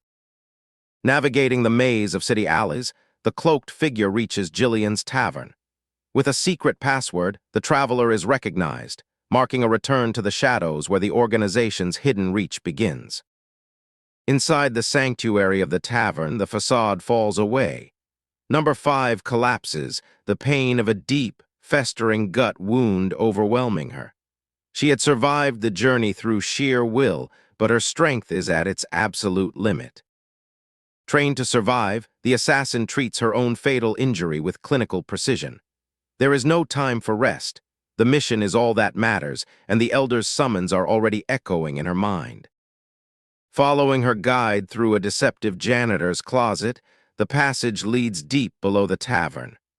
The air grows cold, the environment more pristine, as she descends into the heart of the witch organization. Number 5 kneels before the Council of Three. Their presence is suffocating, a display of power that commands absolute obedience. She stands accused, her report of failure hanging heavily in the air. She details the events in Baymard, revealing that the trader's daughter possesses the strength and intellect of her mother. The elders, fueled by jealousy and greed, realize their target is far more than a simple girl. Far from the clandestine meetings of witches, a massive, opulent entourage moves through the empire of Daffarin. The sight of golden and silver carriages marks the movement of the crown, striking a silent, fearful awe into the populace. Alexander Lockhart, the architect of this grand, sinister procession, watches with predatory delight. He has orchestrated a spectacle that will break the spirit of his own daughter, Princess Tilda, and instill fear in every noble present. Tilda, trapped in the machinery of her father's cruelty, feels the walls closing in. She is a pawn in a game she does not understand, forced toward a destiny of marriage to a monster, with nowhere left to run. The entourage arrives at the Abradis estate, where a gladiator-style arena has been prepared for a public display of punishment. Tilda realizes with gut-wrenching terror that this is for her grandmother. Alexander reclines like an emperor, indifferent to the suffering below. He has set the stage to extinguish the last remnants of Tilda's rebellion, using her grandmother's torment to anchor her into total submission. The cruel spectacle begins. Tilda cries out, her pleas ignored by the callous crowd and her own father. The weight of her helplessness is a crushing burden as she is forced to watch the woman she loves most being dragged into the pit. Publicly stripped before the elite of the empire, Paula stands exposed, yet her eyes betray no surrender. She is the embodiment of the defiance Alexander wishes to crush, a witness to the depths of his depravity. The punishment of tarring and feathering is unleashed. The boiling pine resin sears the skin, a gruesome invention brought to light to terrify and maim. Paula's screams echo through the arena, a harrowing sound of absolute agony. Broken and pinned, Tilda can only watch as her grandmother is dehumanized, coated in feathers and broken by the cruelty of the ruling class. Her spirit, already fragile, begins to fracture under the weight of this trauma. As the horrors of Dafferin unfold, Landon Barn prepares to set sail from Baymard. He leaves a heartfelt note for Lucy, a final act of tenderness before his mission to unravel the world's hidden dangers begins. The port is a symphony of efficiency. Hundreds of personnel, from soldiers to doctors, converge on the fleet. The mission is critical, and every movement is orchestrated to ensure the safety of those venturing into the unknown. On the ship's deck, Landon and Josh discuss a haunting realization. A shadow from Josh's past, a man of unfathomable power and influence, may be linked to the slave syndicates and the dark mysteries they are chasing. Back in Baymard, life remains vibrant. Nevis and Clovis, filled with youthful wonder, ride the sky train on their way to a field trip. They are oblivious to the dark clouds forming elsewhere, their focus set on the marvels of education. The students arrive at the Nature's Research and Observatory, a sanctuary of scientific wonder. Here, they will witness the intricacies of the natural world, a stark contrast to the brutality they have yet to understand. They witness the savage battle for dominance between stag beetles, a visceral display of nature's relentless instinct. The children take careful notes, oblivious to the fact that they are observing the same ruthlessness that governs their own world. Under the drizzling night, William stands against a sea of arrogance. The foreign marquess demands an audience, treating the monarch of Arcadina with contempt, oblivious to the fact that William is only playing a game of patience. The marquess strikes, revealing a dark truth, a hidden heir raised in Lingingburg and backed by the T.O.E.P. is coming to reclaim the throne. William listens, masking his resolve behind a facade of fear as the true war begins. In the shadow of the great Barn family history, the T.O.E.P. had groomed Rudolph for a singular purpose, to secure the throne of Arcadina for Sebastian. As the new monarch William Barn rose to power, Rudolph arrived, cloaked in his role as a T.O.E.P. enforcer, carrying the cold weight of his master's dark design. Facing the demand for his abdication, William Barn laughed in the face of his would-be oppressor. He treated Rudolph's threats with the same casual ease one might accord to a passing street performer. The mockery broke Rudolph's composure. With a thunderous display of power, he shattered the table, issuing a guarantee that would paint the city walls with the blood of William Barn and his entire family. Instead of cowering, William Barn accepted the challenge. He turned the threat into his own guarantee, ordering his men to strike down the invaders as a battle ignited on the decks of the river ships. The battle turned intense as Rudolph unleashed his lightning illusion technique, his sword vibrating with a lethal, shimmering frequency that defied common defensive measures. A single slip brought William Barn within an inch of death.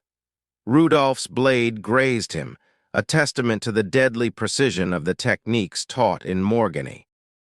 Sensing the tide, Rudolph attempted to bribe his way to safety, promising to spare William Barn's family if only he would concede.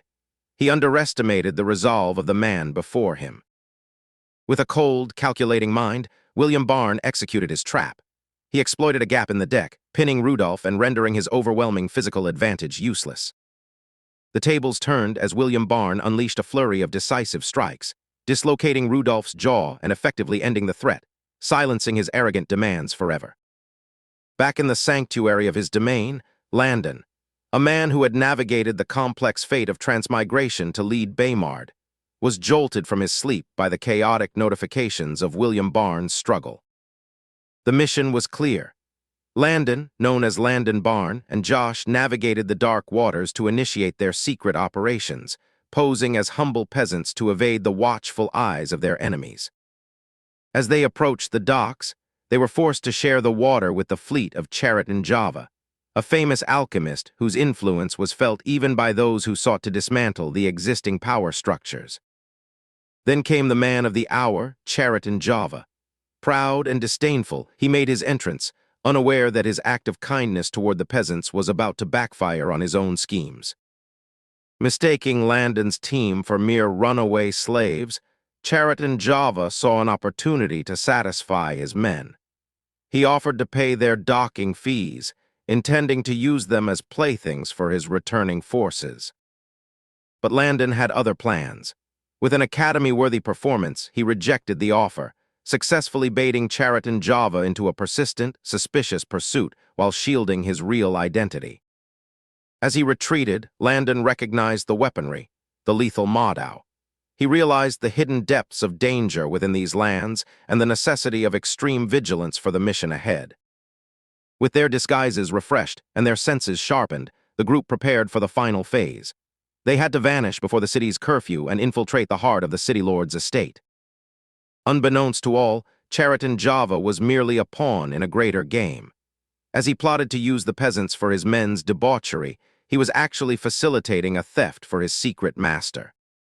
The web of intrigue deepened. Chariton Java was not just a greedy noble. He was a triple agent, orchestrating distractions to steal a restricted alchemical text from the vault while others chased shadows. Chaos erupted at the palace as the city lord Mervyn was intercepted by his demanding wife, further distracting the security forces and clearing the path for the hidden operatives. With his eyes fixed on his goal, Landon received a new imperative from the system: dismantle the entire slave-trading syndicate of Castello Basanta before the wedding could be tainted. Meanwhile, in the distant Dayforus, the young monarch Henry prepared to receive the very woman who had once tormented him, Ashenara. Calculating and vain, Ashenara believed she could manipulate Henry just as she once did. She entered his court with the weight of her family's hidden rebellion behind her. She groveled, weaving a tale of a changed woman, blaming Ulrich Tudor for her past sins. She sought to exploit Henry's mercy for her own grand, vengeful agenda. Henry watched her performance. Having grown in the shadow of Baymard's wisdom, he weighed her sincerity against the history of her cruelty, wary of the viper at his feet. Granting her forgiveness, Henry unknowingly allowed her to set the first stone of her scheme. But little did she know, the game was far from decided in her favor.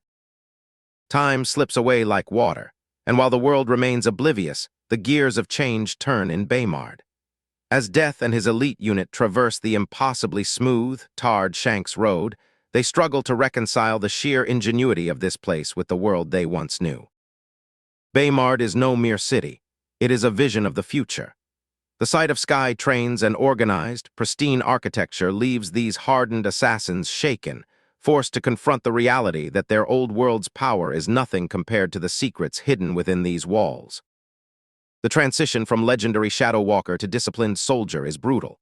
Stripped of their familiar equipment and identities, Death and his team find themselves trapped in a nightmare where time is the only currency that matters, and failure is met with immediate, harsh correction. Even the #1 assassin of Pino is not immune to the crushing weight of discipline. After a day of rigorous, relentless training, Death finds himself utterly shattered, realizing that in Baymard, his past reputation means absolutely nothing. Deep in the outskirts of the capital, the mission takes shape.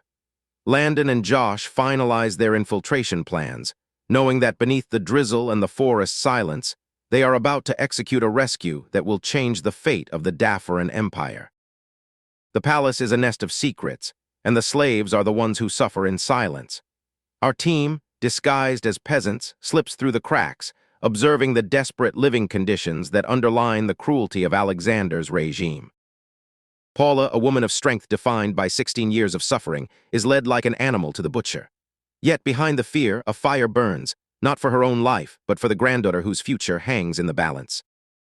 Surrounded by lecherous guards and the looming shadow of Alexander's cruelty, Paula must navigate the most dangerous night of her life. Every word is a gamble. Every breath is a defiance against the men who seek to break her spirit. The chamber is an arena of despair. Alexander awaits, his desire for vengeance against this disobedient woman driving him to madness. He intends to shatter her, unaware that outside, the heavens themselves are preparing to answer his tyranny. Midnight strikes. The palace, usually a fortress of calm, is about to become a theater of war. Josh and his men move with the precision of ghosts, closing the distance to their objective while the target remains oblivious to the coming storm. The signal is given. Smoke, thick and unnaturally vibrant, billows through the palace, turning the night into a disorienting nightmare. Panic spreads like wildfire, not from flames, but from the sudden, inexplicable breach of security. Then the heavens roar. A series of controlled explosions rattle the very foundation of the stone palace. It is not an act of gods, but the calculated wrath of Baymardian technology raining down on the seat of Dafferen's power. In the harem, the scheming queens and concubines are reduced to trembling shadows. The luxury they fought for is irrelevant now, replaced by the primitive fear of a disaster they cannot comprehend, one that seems to target everything but them. Wally and the decoys draw the enemy's gaze, weaving through the forest like predators. Their silencers spit death without a sound, leaving the enemy archers confused as they fall to an invisible, impossible enemy. Flexibility is Elena's weapon. Against a giant who prides himself on his strength and his looks, she dances around his clumsy, rage-filled lunges, waiting for the perfect split second to end the fight. The final room, the last line of defense, is breached not by brute force, but by a flash of blinding, scientific cruelty. In 3 seconds, the elite guards are rendered useless, their senses shattered by the Baymardian invention. The moment of truth arrives. Tilda, a girl who has known only cages and cruelty, stands face to face with a stranger who calls himself a rescuer. With nowhere left to turn, she makes the choice to step into the unknown. The target is secured. The cottage is left behind, and the operation shifts to a desperate escape. Tilda is no longer a prisoner. She is a refugee on the edge of a new, terrifying, and exhilarating life. The cottage vanishes in a roar of fire and iron. All evidence of the intruder's presence and all traces of the enemy guards who stood watch are incinerated, leaving the palace in a state of total, paralyzed shock. In the guest wing, Landon completes his part of the rescue. Paula, a woman who has endured unimaginable misery, finds her chains shattered by a stranger. She is dressed in heavy, layered clothing, her face smeared with dirt, hidden in plain sight. The height is terrifying, and the air is thick with the scent of blood and gunpowder. Paula, frozen by the sight of the chaos below, finds the strength to overcome her vertigo, fueled by the singular hope of reuniting with her granddaughter. They meet in the dark, the distance of 16 years bridged in a single, desperate embrace. Against all odds, the granddaughter and grandmother are safe, the weight of their long imprisonment finally beginning to lift. The escape vehicles are not horses, but giants of air and fire.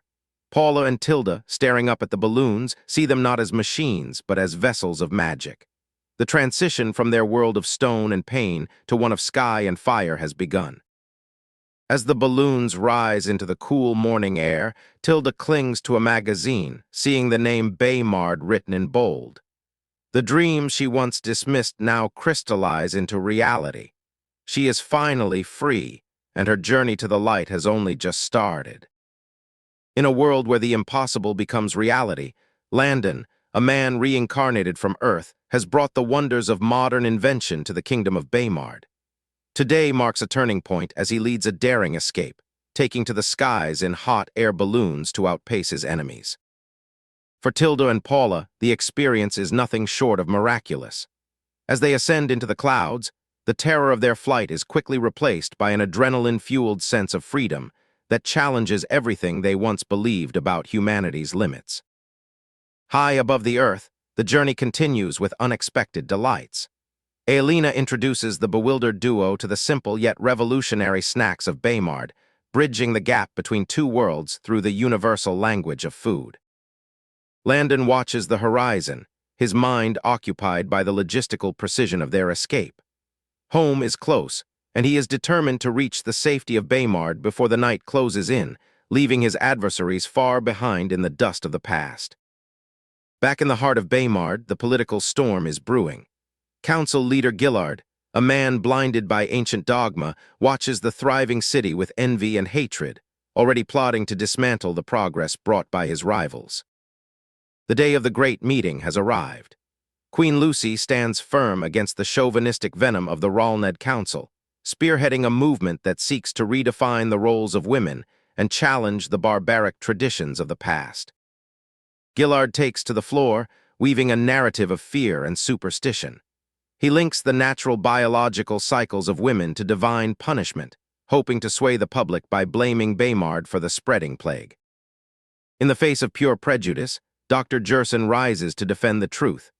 With the cold, hard logic of medical science, he dissects the myths of the council, showing the audience that the natural body is not a subject for superstition. The confrontation is absolute. Lucy effortlessly traps Gillard in his own contradictions, silencing his arrogance with the simple power of reason and the legal authority of the new empire. The case against the council is closed. As the meeting closes, Landon's arrivals step into a new life. Baymard reveals itself as a beacon of impossible technology, leaving the duo from Daffer utterly breathless as they walk through the gates of their new, promised home. Landon welcomes them with a warmth that feels like a divine miracle. He grants them new identities, securing their future as citizens of a growing empire, a place where their past trauma can be replaced by the hope of learning and growth. Luxury is no longer a concept limited to kings. It is the standard of Baymard. As they are whisked toward the palace, the children of the old world are introduced to the comforts of the new, setting the stage for their education and training. The piece is short-lived. A summons from the Academy of Weather, Earth, and Atmospheric Sciences demands his attention. A new project has reached a critical breakthrough, and the industrious heart of Baymard never stops beating. Within the halls of the Academy, the atmosphere is electric. Landon arrives to witness the fruition of Project E, an invention that bridges ancient wisdom with modern ingenuity, destined to change the way the Empire watches the Earth beneath its feet.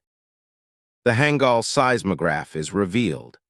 A masterpiece of engineering, it stands as a testament to the brilliance of the ancients and the scientific rigor of Baymard, capable of sensing the tremors of the world from hundreds of miles away. But elsewhere, darkness still lingers.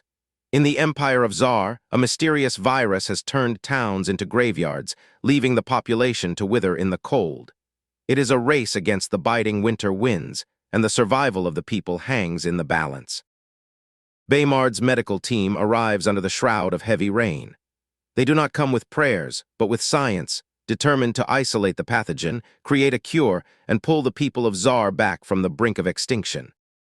The arrival at the local lord's estate is met with hostility.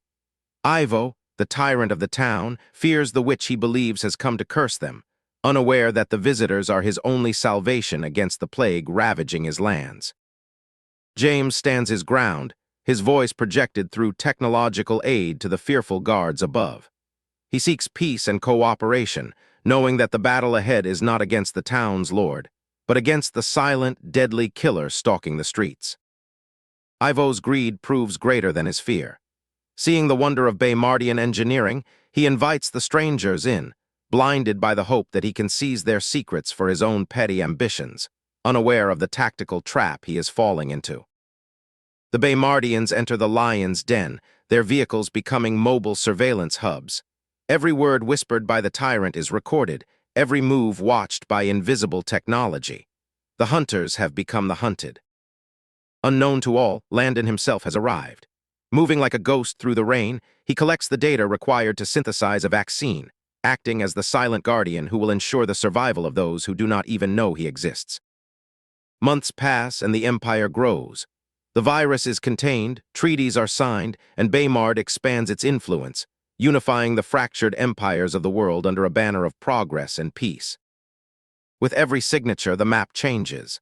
Landon's mission is grander than he ever imagined, not just ruling, but babysitting the world into a new age, one where superstition dies and innovation reigns supreme. As the empire blossoms, even the most stubborn of friends find their own paths. A star is engaged, and the gears of the future turn steadily. Landon stands as the architect of this brave new world, ready for whatever dawn brings next. In the heart of Baymard, The winds of change were blowing, carrying whispers of romance and the hum of progress. The monarch Landon Barn, once a man of science and modern knowledge, observed how his innovations had fundamentally shifted the landscape, from the simple kitchen romances of a star to the grand ambitions of his people. The internet was coming online, a monumental achievement that Landon had masterminded. A call from Tim confirmed that the prototype computers were ready for their final trial, setting the stage for a technological revolution that would forever alter the course of the various empires. Driven by an irrepressible excitement, Landon rushed to the manufacturing site. The facility stood tall, a testament to the industrial might he had cultivated, where the air was thick with the scent of ozone and the tireless energy of progress.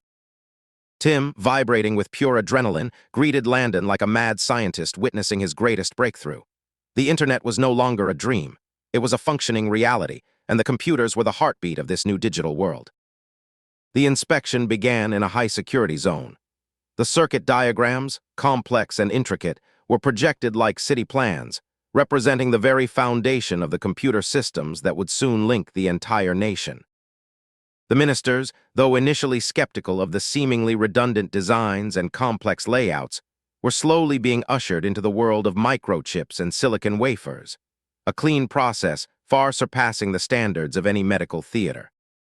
As the inspection continued, debates flared over the design of the keyboards and the utility of the mouse. The ministers, unused to the interface, questioned the logic behind every repeated key, their confusion mounting before the finished product was ever truly tested. An hour later, the atmosphere in the room shifted entirely. As they operated the machines, the brilliance of the interface silenced all complaints. The mouse, the directional keys, and the software applications transformed their skepticism into sheer, unabashed delight. The ministers were now bickering over internet browsers, Chrome, Firefox, and Edge. Landon watched with a secret smile, realizing the digital age war had arrived in Baymard before the launch had even officially commenced. With the hardware validated, Landon focused on the operational maintenance. From specialized cooling systems to dust cleaning stations, every detail was accounted for to ensure the longevity of the machines that would power the new era of information. Phase 2 was initiated. Landon and Tim set the roadmap for the digital integration of every public establishment, ensuring schools, hospitals, and transportation systems were fully linked online before the massive official launch. While progress flourished in Baymard, dark clouds gathered elsewhere. In Shandon Coastal City, a group of formidable, burly men arrived, their eyes filled with cold malice as they searched for the healers who had defied their bloodletting traditions. In the depths of a hidden dungeon, the traitorous apothecary Timberland was being ruthlessly interrogated. The Morgany Medical Society had arrived, and they were determined to crush anyone associated with the Baymardian healers who had threatened their fame and fortune. Unaware of the gathering storm, Landon spent his rare personal moments with his young sister, Cora. The palace was a sanctuary of security, and every measure was in place to ensure the safety of the royal family in this age of secrets. Landon arrived at the central bank, an architectural marvel that served as the financial core of his empire. Today, he would unveil a revolution in personal finance that would complement his digital initiatives. The room was packed with the finest minds in Baymard's finance sector. Landon stood before them, prepared to introduce the technology that would render traditional transaction methods obsolete. He presented the debit and credit cards, a simple piece of plastic, yet it held the potential to replace heavy coins and manual ledgers, ushering in an era of swift, paperless banking. Landon unveiled the ATM, a miracle of modern automation. No longer would citizens stand in endless lines. With these machines and the newly introduced cards, the bank's capacity for service would be multiplied 1,000-fold.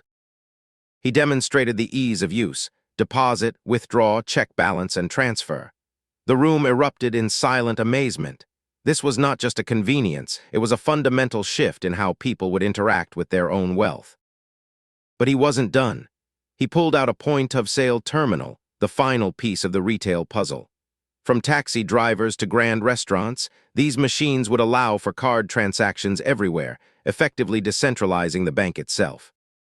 Far from the lights of Baymard, head witch Jamila was consumed by rage. Her sacrificial plans had been derailed by the traitor's daughter, and the failure to capture her threatened to humiliate Jamila before her political rivals at the upcoming festival. Back at the palace, the young Tilda, Dina to those around her, struggled with her demanding academic schedule. She was a royal in training, a future monarch whose education was a secret mission of high importance. During her lecture, a strange, burning sensation flared at the back of Tilda's neck. Unbeknownst to her, her latent bloodline was finally awakening, connecting her to an ancient power she had never imagined. Landon realized that Paula's mysterious illnesses were linked to the same ancient power. The Holy Core's keys were awakening, and with them, the terrifying reality that the enemy was hunting for descendants exactly like them. As Landon prepared for the coming conflict, the continent of Armenia was already engulfed in war. The forces of Adonis surged forward, their fanatical belief fueling their expansion, unaware that the true keys to ultimate power were already being identified in the shadows. In the cold, blood-soaked plains of the Holy War, Everett contemplated the heavy toll of a week-long battle. While his holy generals prepared for the next phase of the siege, the cardinal burned with rage at the mounting casualties of his forces, vowing that this city would fall before the next sunrise. Joshua introduced the holy home's ingenious mobile wooden structures designed to protect the cavalry and infantry from the enemy's relentless barrage. These reinforced shells were built to endure, a desperate necessity in a world where long-range warfare remained a terrifying, unseen threat. Patience was not a virtue for a man of Everett's temperament. With losses mounting and the slow pace of conquest gnawing at his resolve, the Skull Crusher erupted in fury, shattering his command table and warning his subordinates that failure was not an option. The strategic objective was clear: the fertile and resource-rich lands of Armenia. As the Adonis followers set their sights on total dominion, they remained blissfully unaware that the powerful forces of Morgany were also watching the continent with greedy eyes. On the walls of the city, City Lord Rupert braced for the end. Having sent his family and guard through a secret, enchanted passage, he chose to remain behind to buy time, standing as a bulwark against the invading force that sought to enslave his people. Back in Baymard, the tranquility of Landon's afternoon was shattered by a sudden mission alert. The Adonis followers were moving on Armenia, and Landon was forced to confront yet another looming conflict that threatened the stability of the entire world. In a follow-up meeting, Dr. Pia reported the success of the cure against the zombie virus in Yaksu. The volunteered patients were showing miraculous recovery, signaling that Landon's scientific intervention had successfully turned the tide against the plague. The reports from the Empire of Tsar painted a grim picture. Corruption and greed had blinded their monarch, who had chosen to provoke the Baymardians instead of cooperating. Landon decided it was time to intervene, starting with the troublemaker Ivo. In his own captured palace, Ivo the Terrible was reduced to a caged animal. Humiliated and forced to perform manual labor, the former tyrant lived in constant agony, consumed by dreams of vengeance against the strangers who dared to break his pride. For the local workers like Robert, the presence of the Baymardians was a bizarre miracle. They were no longer victims of Ivo's cruelty, yet the looming threat of the young master in the capital kept their spirits in a state of nervous tension. Meanwhile, at the Knighthood Academy, Vittorio Helting was the undisputed storm of the capital. With his unique white and dark-streaked hair and a reputation for brutality, he remained unfazed by the growing tension, waiting for the perfect moment to act. The arrival of a coded letter changed everything. Clant Town, his inheritance, was being surrounded by the mysterious strangers. Vittonio's cold, calculating nature immediately sought their weaknesses, preparing to protect his secrets at any cost. The Empire of Tsar was in disarray. The Baymardians, having grown impatient with the monarch's greed, unleashed a warning that shook the nobility to its core. Simultaneously destroying forest zones and noble estates, they forced the leadership to realize who truly held the power. Far away in the Morgany Empire, the pirate leader Zane finally returned to his estate. The air was thick with tension as his wives and followers scrambled to meet his exacting standards, terrified of incurring the wrath of the pirate lord. Zane, however, had his mind on higher things. The Holostone, a legendary source of power, was nearing the coast, and capturing it was his ultimate goal. He suspected that the kidnappers of Rankin might hold the keys to unlocking its potential. In Baymard, excitement reached a fever pitch. With the launch of personal computers and portable music pods just days away, the city was alive with campers and eager citizens ready to embrace the dawn of a new technological age. Landon couldn't escape the pestering of his own household. Even Tilda and the others joined the fray, begging to see the new technology ahead of time, leading to a playful chase that ended with Landon making a quick escape. But duty called. Landon arrived at the Baymardian barracks to oversee a military competition that would push his soldiers to the limit. Today, he would test their mastery of drone technology, a development he hoped would change the face of warfare. The brigades launched into action with a silent intensity. Lieutenant Yan and his unit moved through the dense forest, their movements calculated and deliberate as they sought to infiltrate the Poison Lily Brigade's headquarters. Yan's team utilized every trick in their arsenal. With a well-placed flash grenade and split-second coordination, they overwhelmed their opposition, securing blue flags and moving ever closer to their target with ruthless efficiency. Stealth was their greatest weapon. By blending into the environment and meticulously tracking the patterns of the enemy drones, Yan's unit managed to navigate the lethal field, marking their progress with every captured flag. Back in the control center, the superiors watched with awe. Yan's unconventional disguise techniques and the seamless integration of drone data had impressed everyone, proving that Blue Moon was a force to be reckoned with. The room became a theater of petty rivalries. Brigadier Gina, incensed by the intrusion into her brigade's territory, threatened to settle the score outside, while the others enjoyed the intense display of competition. With the military competition concluded, Landon shifted his focus back to governance. He met with Tim to finalize the distribution of typewriters, ensuring that even the most remote Baymardian settlements would have access to the tools of progress. Thousands of miles away, the atmosphere was frozen. Ashenara sat in the grip of the cold rain, her patience worn thin. The TOEP had vanished, leaving her to wonder if the meddling Baymardians had finally pushed her once perfect plans into ruin. In the heart of the capital, Ashenara, a woman bound by secret alliances and deep-seated ambitions, waits for the return of her beloved Ulrich. Disgusted by the charade of playing the loyal wife to Henry, she plots in the dark, her heart hardened by a bitter, hidden agenda. She writes a cryptic message, a lethal poem meant only for the eyes of her mother-in-law. To others it is art, to them it is a map for betrayal.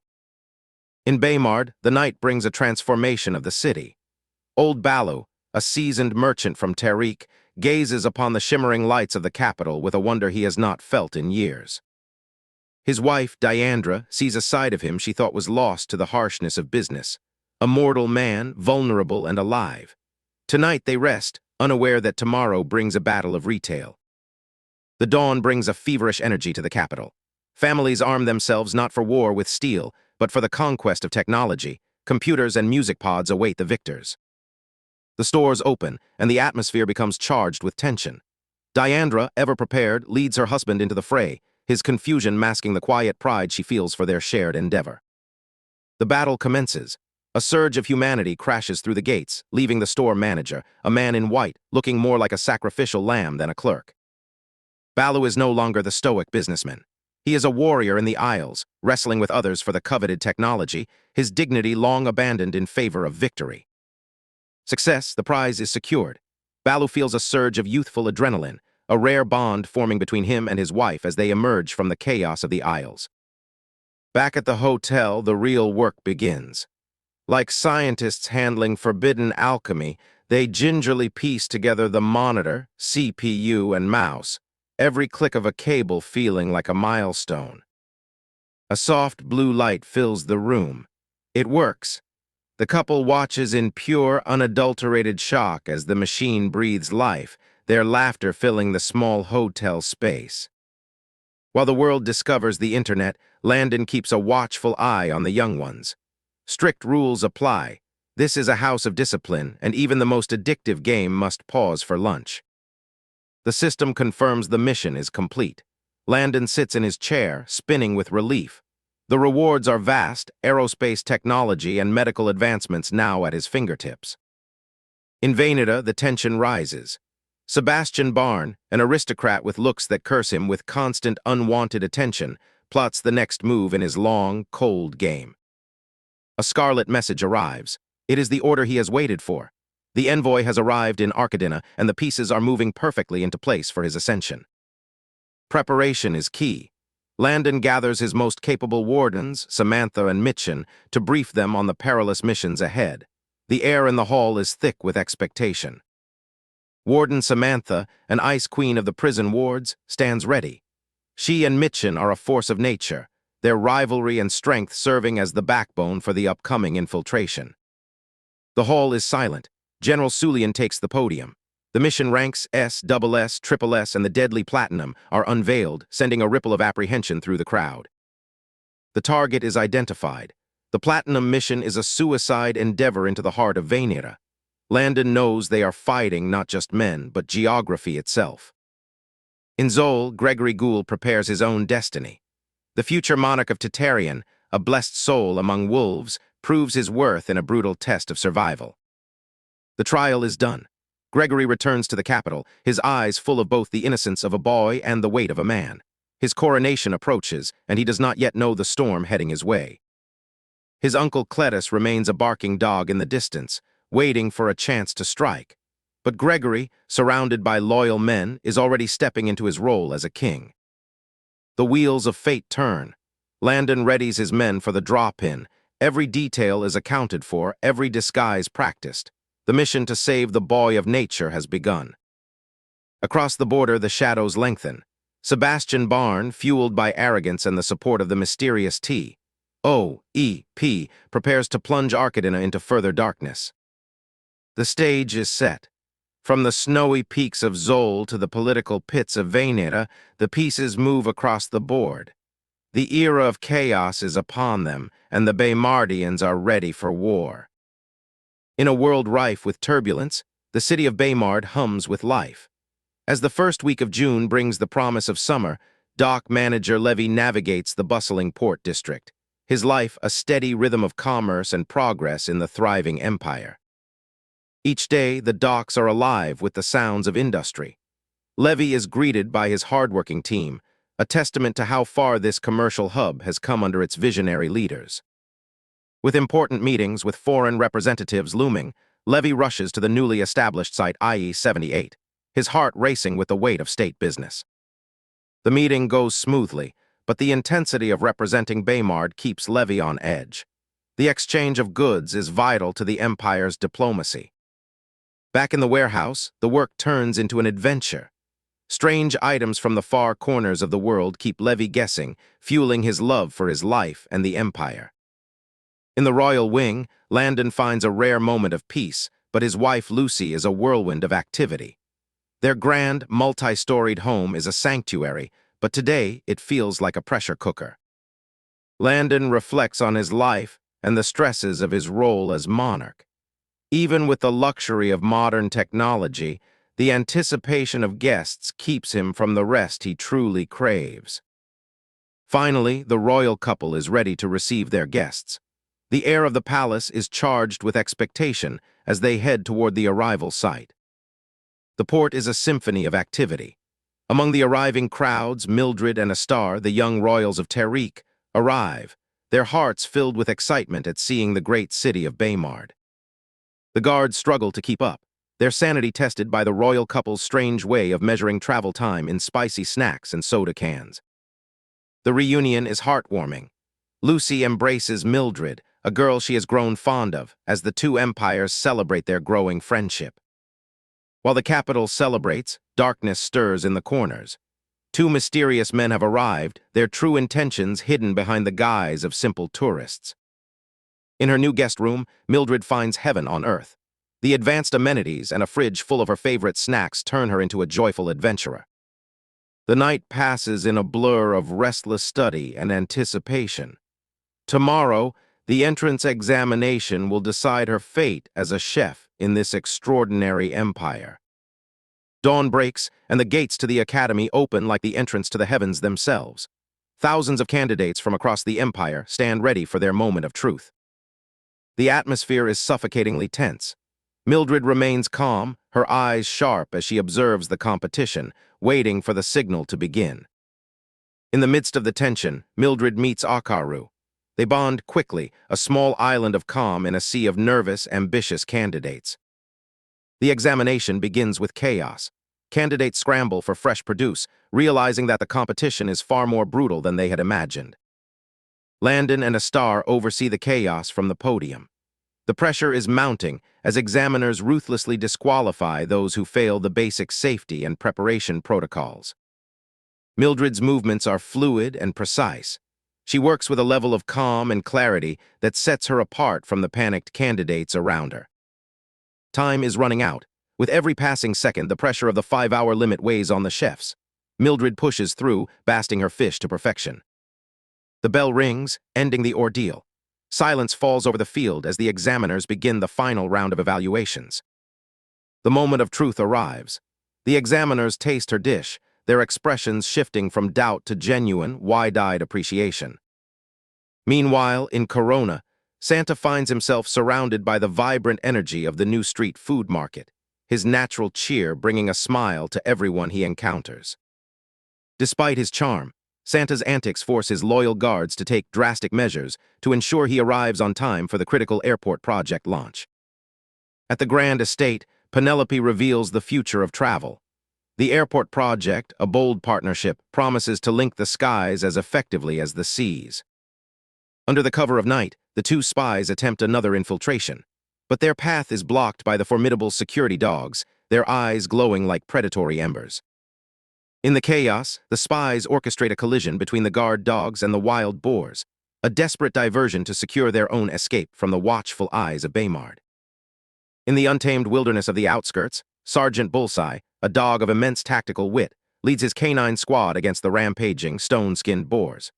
With the precision of a seasoned general, Bullseye orchestrates a trap, driving the beasts into the trunks of ancient trees, leaving the monsters hopelessly stuck and struggling. With the boars dealt with, the pack turns their senses toward a more dangerous prey, the sneaky infiltrator who abandoned the beasts to cover his escape. Silence falls over the woods, and the scent of the man is locked in the nostrils of the chrome-breed hounds. Claw, a desperate spy, finds his flight cut short as the dogs encircle him, appearing from the shadows like ghosts of the woods. Trapped on the uneven terrain with immobile, useless limbs, he readies a sharpened twig in his teeth, determined to drag at least one beast down with him. The skirmish begins, and Claw moves with unexpected grace, using his legs to swat away the lunging hounds. Bullseye, however, remains motionless, observing the struggle like a king on a throne, his silent grunts directing the flow of the battle without a single howl. Deceived by the coordinated movements of the dogs, Claw is quickly overwhelmed. In seconds, he is buried under the weight of his captors. Bullseye, victorious, plants himself on the spy's chest, his retractable claws glistening, and delivers a humiliating slap to seal the spy's defeat. For the proud spy, this is a fate worse than death. The humiliation of being systematically disciplined by a canine rather than a human enemy is almost too much to bear. Bullseye keeps the pressure on, forcing his captive into a state of total, broken surrender. In the distance, Captain Hulania approaches with her squad. Proud of her charge, she watches the scene unfold, amused by the sight of the notorious spy turned into a broken, toothless mess beneath her loyal companion's paws. With the law arriving, the spy is finally restrained. Claw is dragged away, his spirit crushed by the realization that his mission was foiled not by master spies, but by a dog. Meanwhile, the purple-eyed spy watches from the shadows, his resolve to flee Baymard hardening. The purple-eyed spy knows the clock is ticking. After his brother Bone is also captured, he realizes the entire operation has crumbled. Fleeing is no longer an option, it is a necessity, and he prepares to depart the city before his own identity is exposed. Within his room, the spy gathers his stolen treasures. Every item, from soap to high-clarity compact mirrors, serves as proof to His Holiness that the Pino Empire is far more advanced than their propaganda ever admitted. He leaves nothing to chance, ensuring every piece of evidence is packed. Unbeknownst to him, Baymardian undercover agents have already infiltrated his space. Masquerading as humble hotel staff, they carefully bug his quarters, tracking his every move. They choose to let him lead them to the larger network of spies. In the hidden depths of the Blood Hall, the witch hierarchy gathers. 800 women, cloaked in absolute shadow, sit in tense silence. The air is thick with resentment toward their leader, Jamila, whose recent failures have severely tested their patience. Elder Yanji, the mastermind behind the faction vying for Jamila's crown, challenges her incompetence. The assembly feels the shift. The respect they once held has withered into a cold, dangerous dissatisfaction, with the genius Edna positioned as the chosen successor. Faced with open rebellion, Jamila recounts the tale of the traitor's daughter, Lucy, hoping to redirect their anger. She speaks of blood, betrayal, and broken oaths, painting a picture of a deadly enemy to regain their focus and secure her faltering position. Far from the hidden halls, two mighty fleets of Morgany converge on the Dayfor waters. The Arts Society and the Medical Society, bound by shared greed and professional rivalry, unite to reclaim their influence and teach Baymard a lesson in power. In the privacy of a cabin, the leaders toast to their upcoming conquest. They view the inhabitants of Baymard as thieves of knowledge and frauds of medicine. Revenge is the only path they recognize, and they plan to crush the city with overwhelming force. The journey takes a dark turn as a pack of 60 deadly two-tail boggles encircles Landon's fleet.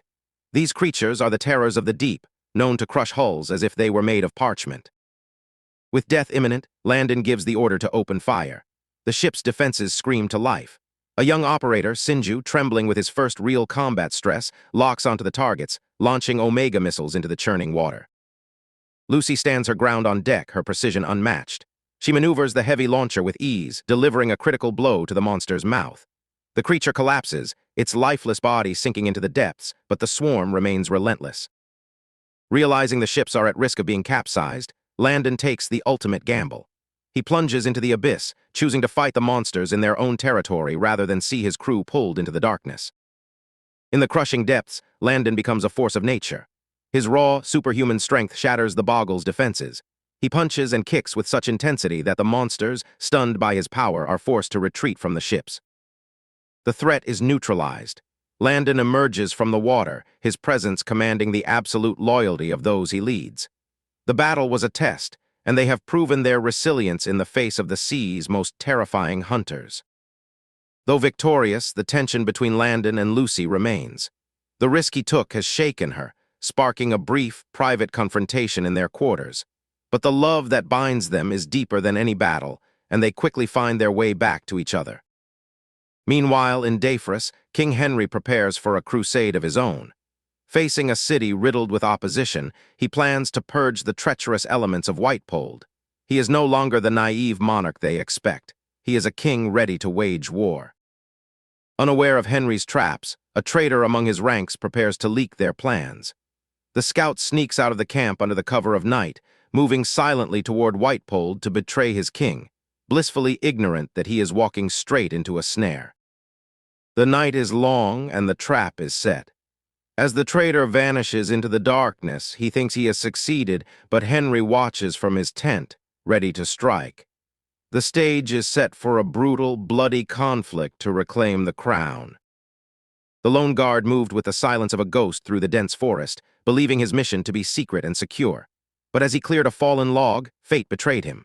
An arrow, sharp and sudden, sliced through the air just inches from his eyes, signaling that the hunt had begun. Panic clawed at his throat. He realized he was not alone in the shadows. With the precision of a trained killer, he sought the nearest cover, his heart hammering against his ribs as he prepared to face the pursuers who had silently tracked him through the night. A lethal dance erupted in the forest. The hidden guard unleashed his hidden weapons, spiraling blades that sang through the air. Yet his enemies moved with unnatural grace, evading every strike with impossible, fluid motions that spoke of elite, specialized training. Then the tide turned. A sudden, cruel force pinned his arm to the bark, the arrow slicing deep between the bones. Agony flared white-hot, yet he refused to utter a sound, his body coiled in a mixture of pain and mounting, cold fury. He wouldn't break. With a shuddering breath, he grasped the broken shaft and ripped it free, the splintered wood causing further torment. He was cornered, injured, and outnumbered, but he stood ready to drag his enemies into the abyss with him. The final clash was a blur of steel and shadows. He fought with the desperation of a trapped animal, his moves honed to perfection through years of brutal discipline, matching his enemies blow for blow in the suffocating silence of the night. But they were stronger. Using a technique that felt like sorcery, they turned his own momentum against him, guiding his blade to pierce his own side. A cold, numbing sensation washed over him as he realized his body no longer obeyed his will. Before he could succumb to his hidden poison, they struck, a brutal combination of blows that made his body reject the lethal toxin. They moved with terrifying efficiency, stripping him of his weapons and his pride in seconds. Bound and silenced, he became a trophy of their skill. They wrapped him in tape, snuffing out any chance of communication. He watched, helpless, as they vanished back into the dark, their mission to capture him fulfilled without a single word of regret. In the safety of his tent, Henry studied the captured spy. The betrayal cut deep. His maps and plans had been leaked, a treasonous act that demanded blood. There would be no mercy tonight, the time for soft diplomacy had passed. They scoured the enemy's bodies, discovering strange, hidden marks, tattoos of allegiance to unseen masters. These were the keys to unraveling the web of traitors within his own camp. Every scrap of skin was a clue, a path to those who dared to defy him. The commanders were summoned. Ferguson looked at the mark and his soul shattered. It was the seal of the general he had loved like a son. The air in the tent grew heavy with the suffocating scent of betrayal and long-nursed hatred. Chaos erupted at 3 a.m. Jameson, a general once trusted, found his own sanctuary invaded by the very shadows he had nurtured. A dagger slashed through his tent, missing his head by inches, signaling the end of his secret game. He fought his way out, kicking his attacker into the moonlight. But as he emerged, his blood turned to ice. He was not just facing an assassin, he was surrounded by the commander and his entire legion. The trap had closed tight. Ferguson did not look for excuses. He looked only for justice. Before the gathered armies, he exposed the treason. Jameson stood naked before the truth, his ambition and jealousy laid bare for all to witness. The final blow was swift. Jameson's head fell, a brutal, necessary lesson to all who would consider betraying the crown.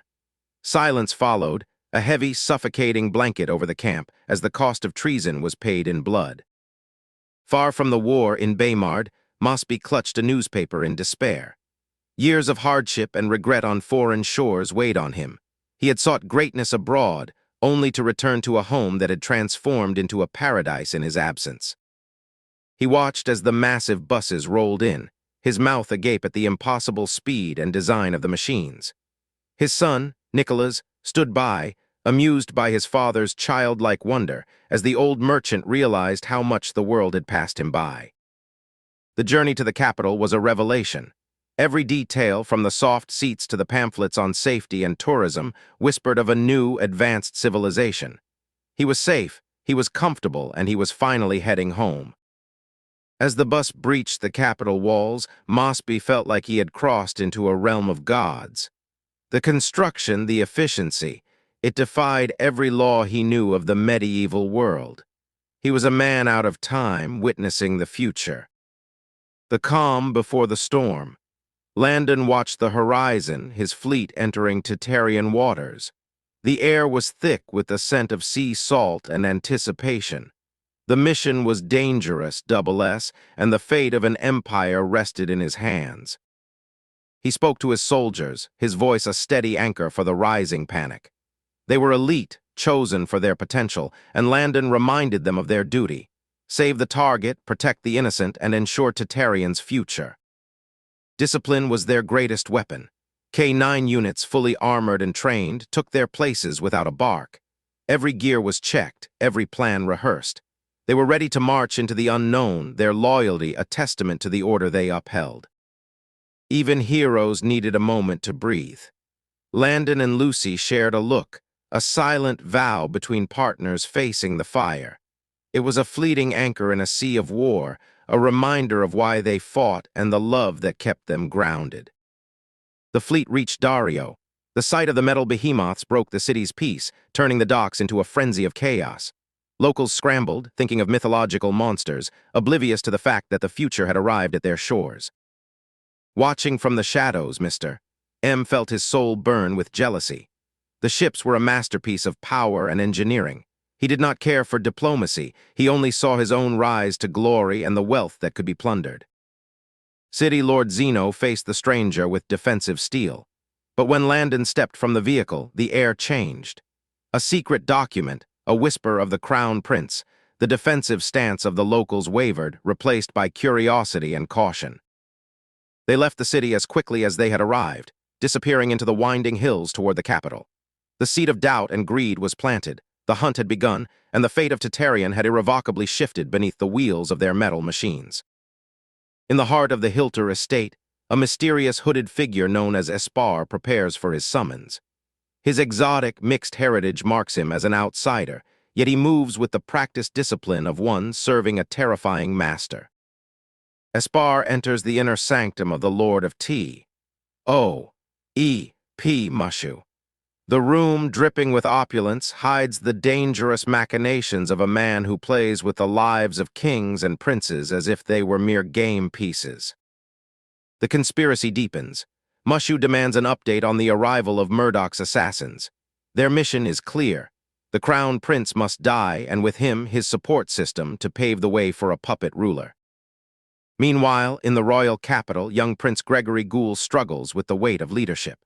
His coronation is days away, but an inexplicable twitch in his eye signals that danger is lurking closer than his advisors realize. Ministers crowd around the prince, oblivious to the web of betrayal tightening around them. Gregory suspects his uncle, Cletus Ghoul, but the true threat is more seductive and far more vicious. Duchess Camilla, a woman of intoxicating beauty and cold-blooded ambition, plots in the shadows. Her husband and she are as inseparable as they are dangerous, and their gaze is fixed firmly on the throne. Camilla's attempt to claim the throne for her own son is crushed by the society's decision. The masked men reveal that the wish has already been granted to her cousin, Cletus, sparking a silent, hateful rage. In the distant empire of Abian, monarchs gather for a sudden, urgent meeting. They are obsessed with a new, rising threat from the continent of Pino, the empire of Baymard. The unveiling of Baymardian technology, notebooks, pens, and revolutionary concepts sends shockwaves through the elite. Their world of traditional magic is challenged by the efficiency of this new, unknown power. The meeting ends in a collective vow of destruction. Baymard's rise is considered a form of high treason, and the monarchs of Morgany decide to unleash their military might to crush the upstart empire. Meanwhile, in Baymard, Tina, an aspiring theater star, wakes up to the horror of oversleeping. Today is her big break, and every second is a race against time. With pure adrenaline, Tina navigates the sprawling campus of the Arts and Beauty Academy. She is a girl on a mission, determined to prove that a Terraquin girl can shine on a Baymardian stage. She arrives just in time. The theater is buzzing, and Tina is ready to embody Maria for tonight's performance of The Sound of Music, a story brought to life by the visionary Landon Barn. The audience waits with bated breath. This play is more than entertainment. It represents the hope and artistic revolution that Landon Barn has brought to the people of Baymard. As the curtain rises, the hills literally come alive. Tina's voice echoes through the theater, captivating the audience and whisking them away into a world of song and pure emotion. Tina's family watches in awe. For her younger brother, she is his hero, and for her parents, the pride of seeing their daughter achieve greatness is an experience worth more than any coin. The performance reaches a crescendo. The choreography of the nuns, the seamless transitions, and the innovative lighting techniques prove to the world that Baymard's theater is in a league of its own. The romantic tension of the ball scene leaves the crowd spellbound. Tina executes every step with grace, her performance cementing her status as the star of Baymard's cultural movement. While the theater roars with applause, another drama unfolds in the shadows. Landon and his team, miles away in the strange lands of Tatarian, move to neutralize the threat before the coronation begins. Tatarian is a land of moving hills and bizarre beasts. Landon's team works against the clock, knowing that if they fail, the prince, and perhaps their entire mission, is doomed. Using reflective hot air balloons as silent observation decks, Landon's scouts monitor the hidden fortress of the T.O.E.P. They see everything, the scouts on trees, the hidden armory, and the traders gathering inside. Deep in the fortress, the conspirators celebrate, too confident in their plans. They believe the throne is already Cletus's, unaware that they are being watched from above. Toro, the arrogant son of Camilla, watches the same stars, his heart filled with jealousy. He dreams of the throne, but for now, he is a spectator in a game he doesn't fully control. Sunrise brings the final day. The city is alive with cheers, and the common folk are oblivious to the looming storm. They celebrate the dawn of a new era under Gregory, full of misplaced hope. Landon, disguised as a traveler, finally reaches the city walls. He is inside. The heart of the kingdom is his target, and today he must confront Prince Gregory Ghoul. The ceremony begins. The atmosphere is thick with tension disguised as grandeur. The royalty takes their seats, and the royal guards storm onto the stage, ready for the ritual. The moment arrives. Gregory steps toward his destiny, his masked protector at his side. The storm is ready to break, and the true history of Tartarian is about to be rewritten in blood and sacrifice. In the heart of the Tartarian Empire, the atmosphere is heavy with anticipation as the young crown prince, Gregory Ghoul III, prepares to ascend the throne. Born to carry the weight of an empire, he now faces his coronation, unaware that shadows from the T.O.E.P. organization are closing in, waiting for the perfect moment to strike at the future of Tartarian. Among the royal guard, an anomaly stands out. A mysterious man, known to us as Landon Barn, remains standing while others kneel. He is no ordinary guard, but a protector whose origins and true strength remain hidden from the prying eyes of the royal court. The rituals proceed with eerie precision, leading up to the final oath-taking. Yet the air is thick with unease. Lord Mushu and his accomplice, Camilla, wait for the opportune moment, knowing that an interruption during the oath would bring eternal misfortune upon the empire. As the sanctifier invites objections, a sudden, lethal stillness breaks. 3 assassins materialize from the shadows, daggers glinting, aiming for the heart of the future king. Terror ripples through the congregation, for everyone believes the prince is already dead. But they have failed to account for one man. With speed that defies human comprehension, Landon Barn blocks the lethal strike, his spear dancing like a blur of iron, saving the prince in the nick of time. The attackers, once confident, now face a demon in human skin. Landon dispatches them with terrifying efficiency, his movements perfectly orchestrated to humiliate and destroy his opponents within seconds. With the immediate threat neutralized, the loyalist minister, Abdali, hustles the dazed prince away. Yet the palace corridors are crawling with traitors, and the true nightmare is only beginning to unfold. The inner halls are no sanctuary, they are a trap. Treachery runs deep, and trusted aides have turned their backs on the minister, revealing their true, greedy motives for power and tyranny. Then from the darkness an old face emerges, Cletus. The uncle of the prince, revealed at last as the architect of the late king's demise, arrives to claim the throne for himself, surrounded by his own loyal butchers. The realization hits the prince like a physical blow. The agony of his father's betrayal by his own kin pushes him to the brink of a psychic collapse that threatens to tear the very foundations of the palace apart. Recognizing the danger of the prince's unraveling power, Landon takes a bold step. He neutralizes the prince with a swift strike, grounding the volatile energy before it can destroy the entire hall. Standing alone with the unconscious prince, Landon faces an army of hostiles. He remains indifferent to their threats, carrying the boy like a mere pebble, his presence alone commanding a silence of pure fear. The traitors, desperate to make their move, prepare a deadly volley of arrows. They feel confident that no single guard, no matter how powerful, can shield the prince and his few loyalists from such a concentrated rain of death. But Landon is a man prepared for modern war in a medieval land. He unleashes stun grenades, turning the grand hall into a blinding, deafening void, robbing the attackers of their senses. Panic erupts. The blinded and deafened guards turn on each other, a massacre born of fear and disarray. Landon seizes this moment to move the survivors toward the balcony. As the ground battle stalls, the sky itself opens up. Air Force units arrive, appearing as strange round birds above, signaling the commencement of Operation Hell. Heaven itself seems to rain wrath upon the traitors. Massive craters tear through the earth, obliterating the enemy cavalry.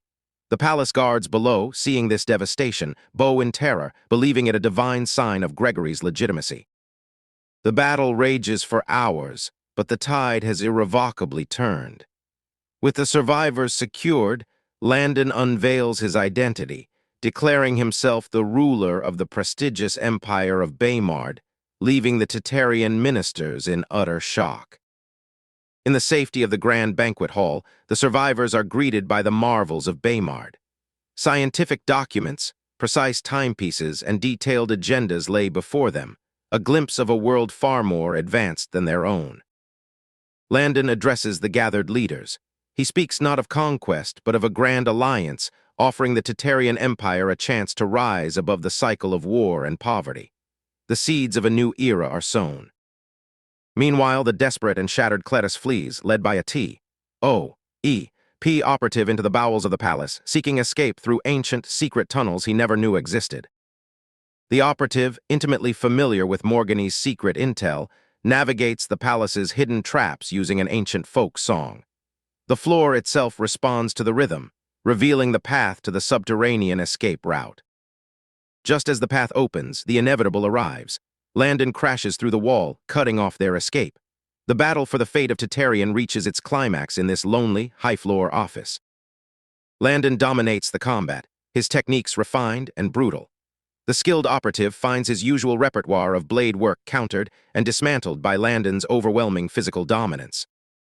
Cletus, once a pretender to the throne, finds himself utterly broken.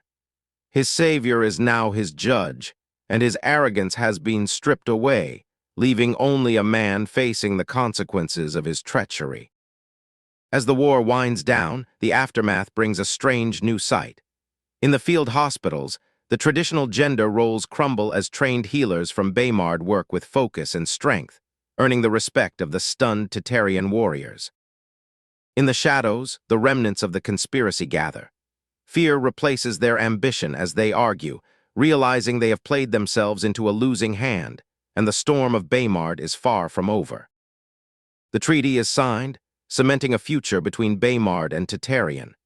The empire stands at a precipice, looking toward a path of modernization and alliance that promises to reshape their world forever. But while the capital celebrates, a shadow mission continues in the outskirts. Lucy and her team prepare to breach the fortress of the underground base, their mission only just beginning. The true game has only just started.